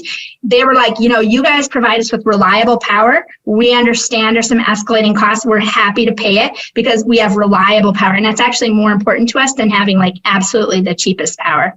So I think I just said two kind of slightly different things, but I am actually interested in hearing from you guys about, these economic drivers and these thoughts around, how economics play against, our choices really that we make in terms of selecting energy systems. And Isaac, you were mentioning that $69, or whatever, one of the things that I always think about there is like, are we talking about, there's a capacity factor question, right? The wind only blows like 30% of the time or something like that. And you need to firm that up. So, it's that thing about like, let's really look at these like honestly and be, pragmatic on a limited grid. We're not in Denmark. We can't just send power somewhere else, right? We need to figure out how to use that locally. So I'm just going to stop. I'm not sure even there was a question. I just want to go ahead, Kathy. Do you want to reflect on that a little bit? Sure.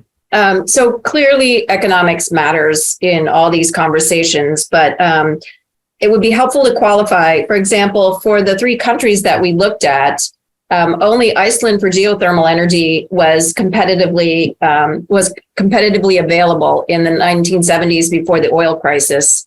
So that means that France and Denmark looked inward, figured out where their energy strengths were and scaled, even though they didn't have the least cost option ready to go. But there were other obviously compelling priorities, such as energy security. And I feel like we're in another time like that, where you still absolutely, of course, need to consider costs, but the resilience of the system, the reliability, these elements matter as well. And so I would encourage people to keep an open mind and to acknowledge that there are co-benefits that may not be quantifiable that certainly matter for a given community. And in all the cases, I'm still learning a bit about the Hawaii solar case, but in the other cases, each of those countries advanced in their Human Development Index, meaning life expectancy, education, quality of living. The cost became competitive in the countries where it wasn't competitive originally. And each of those countries became technology leaders in their respective strengths. So, that cascades over into jobs, the larger workforce, et cetera. So I do think at the end of the day, economics matter, but I wouldn't look only to them when making the choices.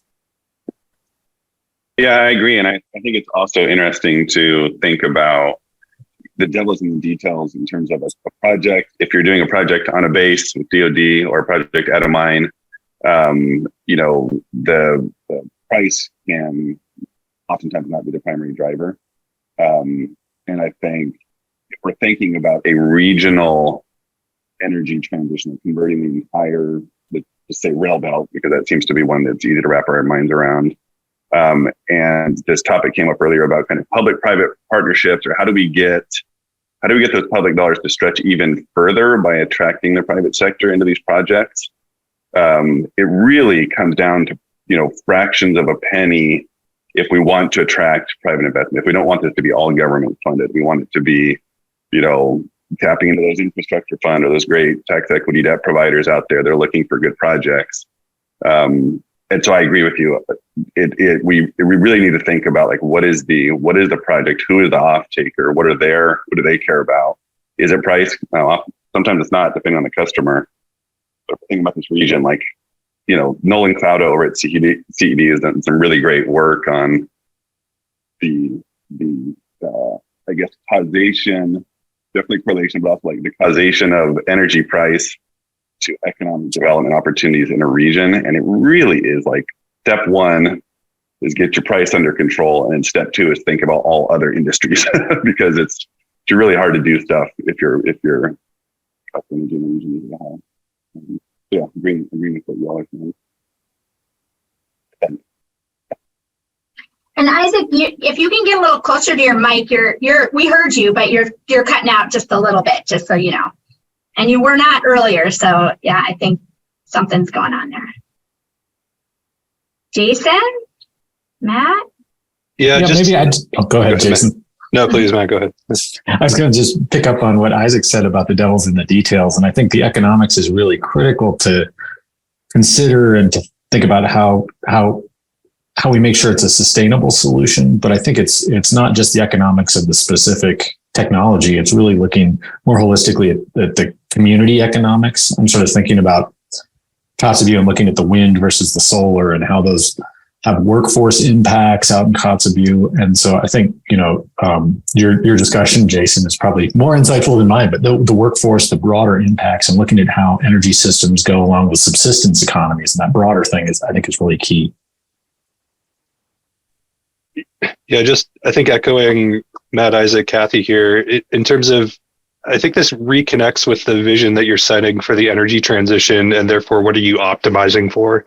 And that optimization probably can look different depending on the specific region or area that you're in. I think about the utility optimization around, affordable, reliable, safe power provision.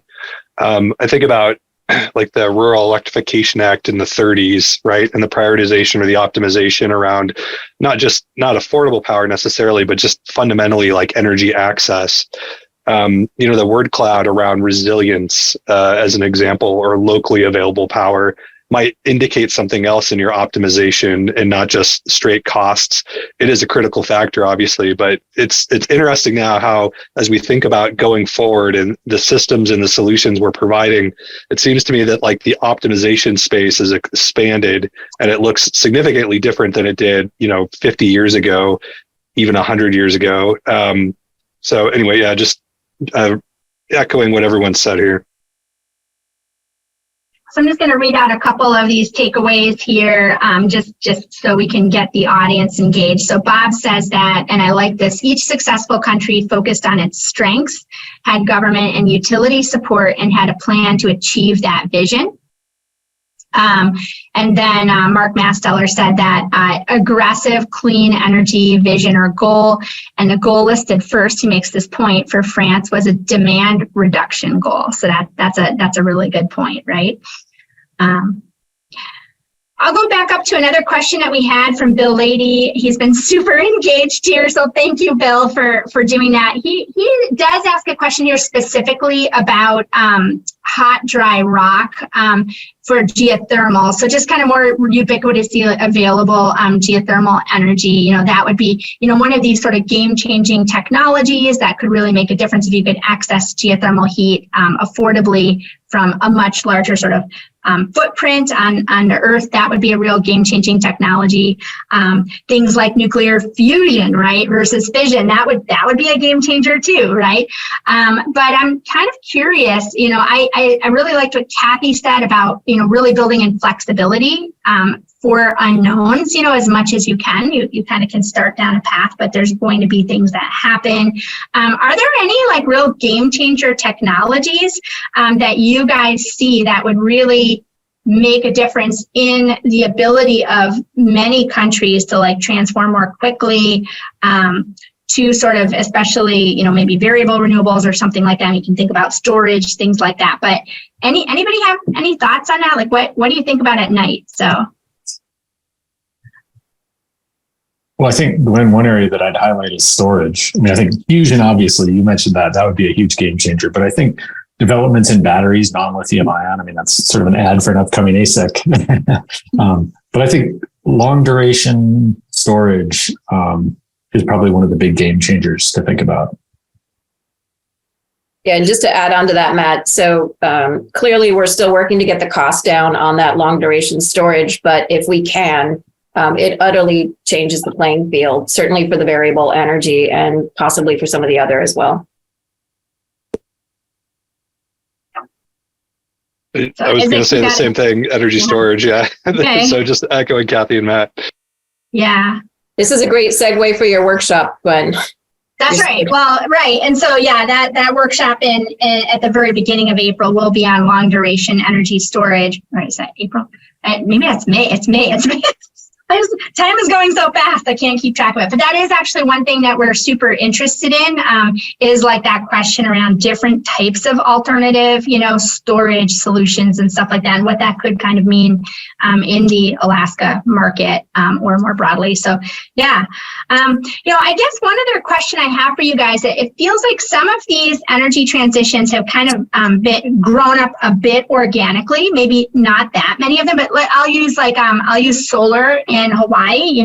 Kathy, you sort of introduced that as being like an emerging transition in a way, but that was really around the availability of solar PV and the ability for people to just start slapping that on their rooftops, right? And the utility and policymakers really had to play catch up on that, right? It was really sort of more grassroots driven transition.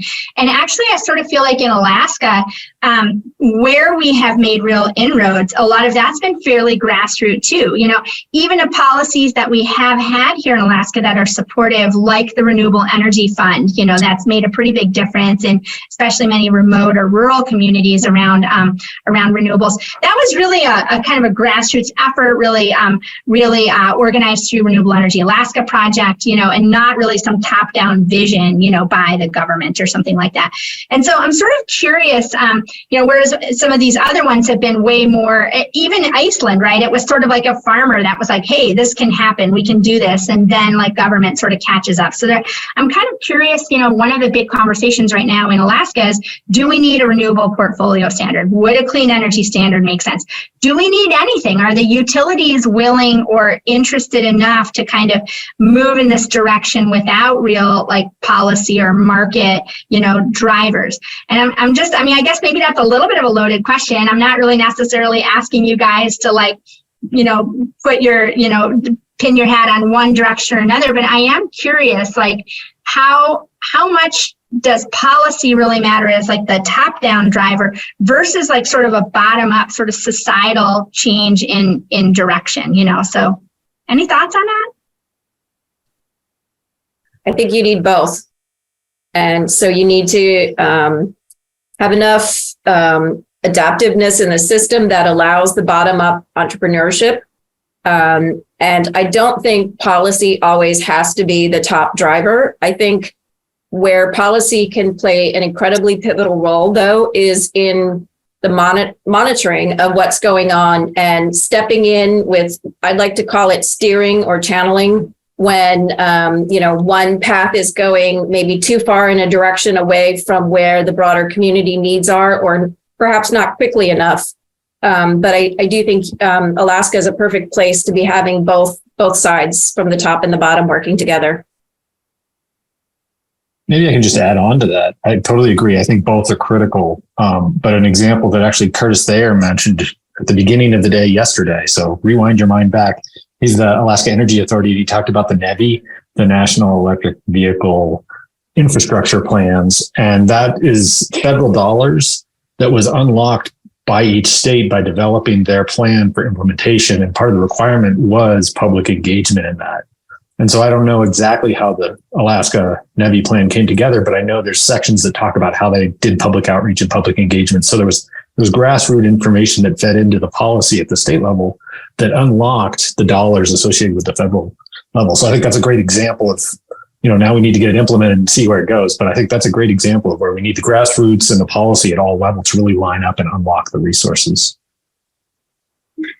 Yeah, I'll bite on this question. I do feel like, as Kathy said, that we need both. I think on the, I'm a fan of the renewable portfolio standard, just to kind of voice my support for that. I do think it's a compelling, both a carrot and a stick that just forces action. And if you look across the country, 31 other states have enacted renewable portfolio standards. Some of them in recent years have now converted those to clean energy standards. But when they've done so, they've done it with incredibly aggressive targets, like 100% clean by 2040. And so if we are going to do a CES in this state, I do feel like we should be aggressive about it. The technology is there, the investors are there.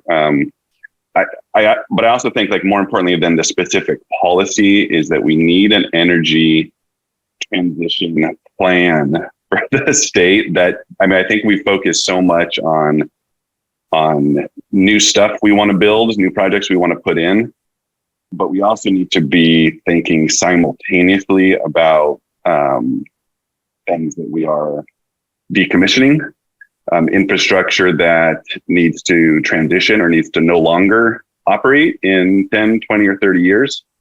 And what's our plan for, the environmental impacts of that? What happens if all of a sudden we have some critical piece of infrastructure that all of a sudden people just walk off the job and it's still operating, and there could be an environmental disaster if it's not fully taken care of? Like, we need to think through very carefully, not just how we're building stuff as a state, but also thinking through how do we decommission, how do we pull down the infrastructure that we need to for energy transition, and how do we do it in a safe way, in a way that protect jobs and protect the climate and protect the environment, I think specifically. So that plan, if we could get that plan in place, I think some of the policies to support the plan would become more obvious, and we wouldn't have to be kind of on an ad hoc basis, haggling each piece of policy because we have a compelling vision, a compelling plan for the future. So, if I were, emperor for a day, that would be that would be the thing, is to get a solid plan in place for the state. Yeah, and maybe just building on Isaac's and Kathy's point and Matt's, I think what we're finding is in many places, policymakers, government officials, utilities, and communities are all kind of learning at the same time, right? We're kind of beyond status quo, beyond like cutting and pasting from previous lessons learned. And to some degree, like Gwen, you mentioned the New Jersey case, that body has done a lot of learning and homework over the last kind of 2 years to then put out this really powerful policy mechanism, or at least, government-led map that could really support investment and change. But other places, that learning hasn't happened yet. And in a lot of ways, that's where kind of the bold action needs to occur. In effect, you're making a decision, you're enacting something, whether you're a utility or a community. And the point is, that's a really powerful signal for informing further policy or governance in the area. So for me, there's a question here in terms of what are those like feedback loops, those learning loops that we're implementing in our geographies to really kind of have this two-way conversation between action on the ground as well as policy making and guidance. And then furthermore, what's the intentional learning that's happening, whether you're a set of policymakers? I remember the Iceland policy tour a number of years ago, like a really intentional time for legislators across Alaska to kind of learn from the Icelandic experience and then try to develop some integrative approach back home. Those types of opportunities, I think, are really critical. So anyway, thinking through what are the learning channels, feedback loops that we're putting in place between action and policymaking. Thanks.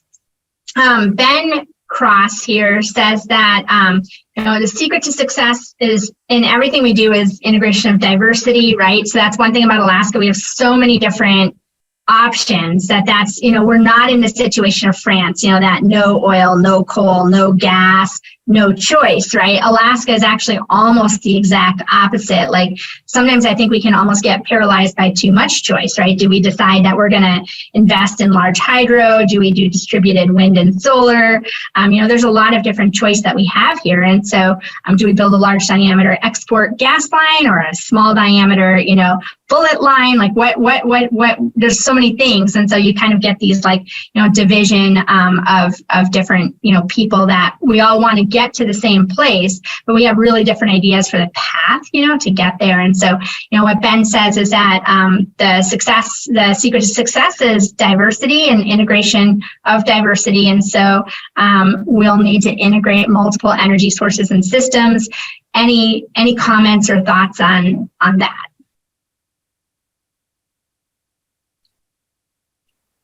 Well, just one reflection, and I think this also refers back to one of Bill's previous comments around like the built environment as well. A lot of times we can be hyper-focused on the energy systems and the power sector. And in fact, the energy transition affects all sorts of sectors. I mentioned productive use, that connection between energy and water, the energy and water nexus, the food and energy nexus, all of those are absolutely critical drivers. And so I think in Alaska, especially as we think about like security, resilience, questions, self-determination, et cetera, kind of broadening that aperture to our local systems of necessity or of requirement can also be really helpful in then informing the priorities or the decisions that we're making.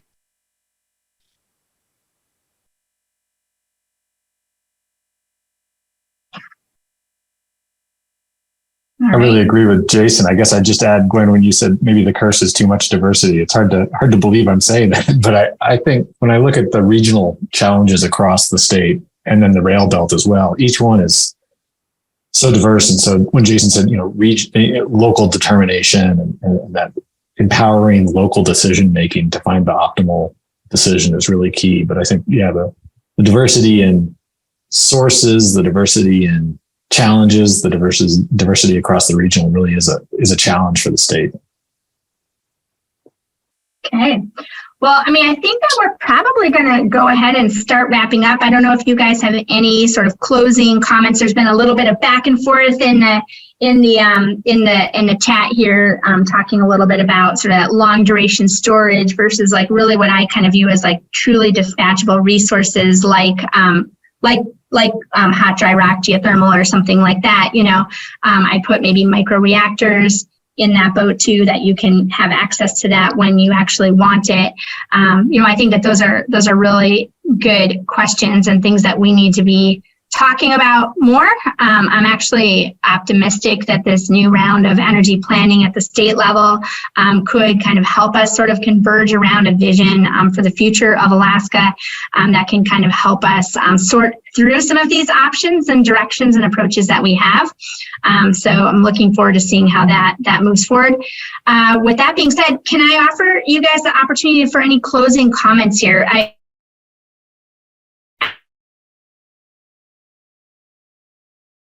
You are. So thank you for taking the time, for being here, and for Penny yesterday for joining us. Jason, Matt, and Kathy, you guys are really putting extra time into these questions around Alaska, and I'm really hoping that we can kind of continue to engage you. You all have like some kind of a little different Alaska connection of some sort, or Kathy Arctic connection at least. And so I am planning to kind of continue to tap you guys as a resource. Or Matt, like you're saying, you're sort of that gateway to the Department of Energy system and resources as a whole. So do you guys have any kind of closing comments? Otherwise, we'll just kind of close it out with our poll or access to our poll and then call it good for today. Anybody? I just have three really quick things. Thank you, everyone, very much. Great opportunity. And I just wanted to remind everybody, if you want to get a hold of anybody at the DOE, the easiest place is energy.gov/Arctic. And since you gave me the opportunity to advertise, if you want to look at what opportunities through the bill there are, we've really tried to help organize that. Energy.gov/bill, just BIL. look at the opportunities there. And if you have questions about it, we're happy to help you navigate it. So thanks again. I would echo that and simply say, Gwen, you've done a really exceptional job of opening the door on community-informed decision-making. We've heard across the past 2 days that learning covers so many facets, and rather than one-way directional communication telling people what they're getting, we've learned over time that harnessing the knowledge across all the different perspectives matters so critically, not only for ensuring we're not missing something importantly in our choices, but also for the enduring quality of the project once it is adopted. So I just want to congratulate you on doing such an excellent job with this 2-day session and the ongoing work that you're doing. Thanks. It's a really cool opportunity to share some of these like narratives from other places. I'm lucky in that in my job I do get to travel and get to meet a lot of folks, and bringing some of those kind of what you're learning, back home is important to me. So, but Jason or Isaac, any final thoughts? I think just to repeat, I think this focus on, I'd say, the people of Alaska, I'd say it's a unique and powerful resource, even more so than I'd say many lower 48 states and communities in terms of independence, self-reliance, ingenuity, entrepreneurship, and really just tapping into that in terms of, or investing in that for the transition, I think is just a really powerful ingredient going forward. Okay. Yeah, and I would just plus one what Jason said, focusing on people, and also adding the emphasis on action. I think there's to engage people and keep them engaged, or keep Alaskans enthusiastic about energy transition. We need to be listening, and we also need to be.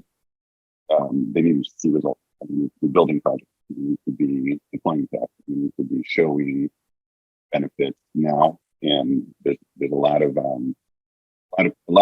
plans and a lot of analysis that's been done that gives us plenty of certainty to get moving now.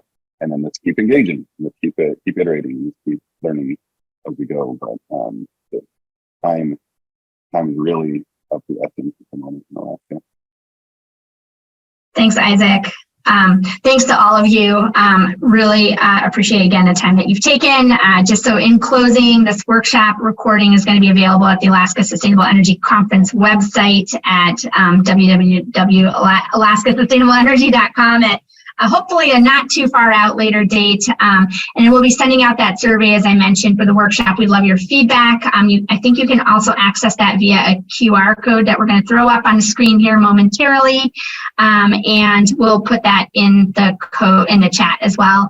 So remember, anyone, and you guys that are left here have the opportunity. We're going to have a free 3-day conference ticket to the Alaska Sustainable Energy Conference in May for the winner of a drawing. If you fill out that survey, it can either be in person or virtual. So just take a moment to fill out the survey. And other than that, thank you again to all of the amazing moderators, presenters, virtual attendees. Thank you for all of the thoughtful questions and comments. And next up is going to be our virtual workshop on carbon capture and sequestration, the myth and reality. That's going to happen on April 11th and 12th. And then the final one, which is actually in May, I'm going to get my months correct here. Energy storage beyond lithium-ion batteries. So, Ben and Bill, you're giving me some good food for thought on what all we may want to incorporate under that umbrella. And then, of course, I'm hoping to see all of you guys at the Alaska Sustainable Energy Conference at the Denina Center in Anchorage in May 22nd through the 25th. So you can get tickets for that at alaskasustainableenergy.com. And that's all I've got. So thank you, everybody. Have a great afternoon, and we will see you soon.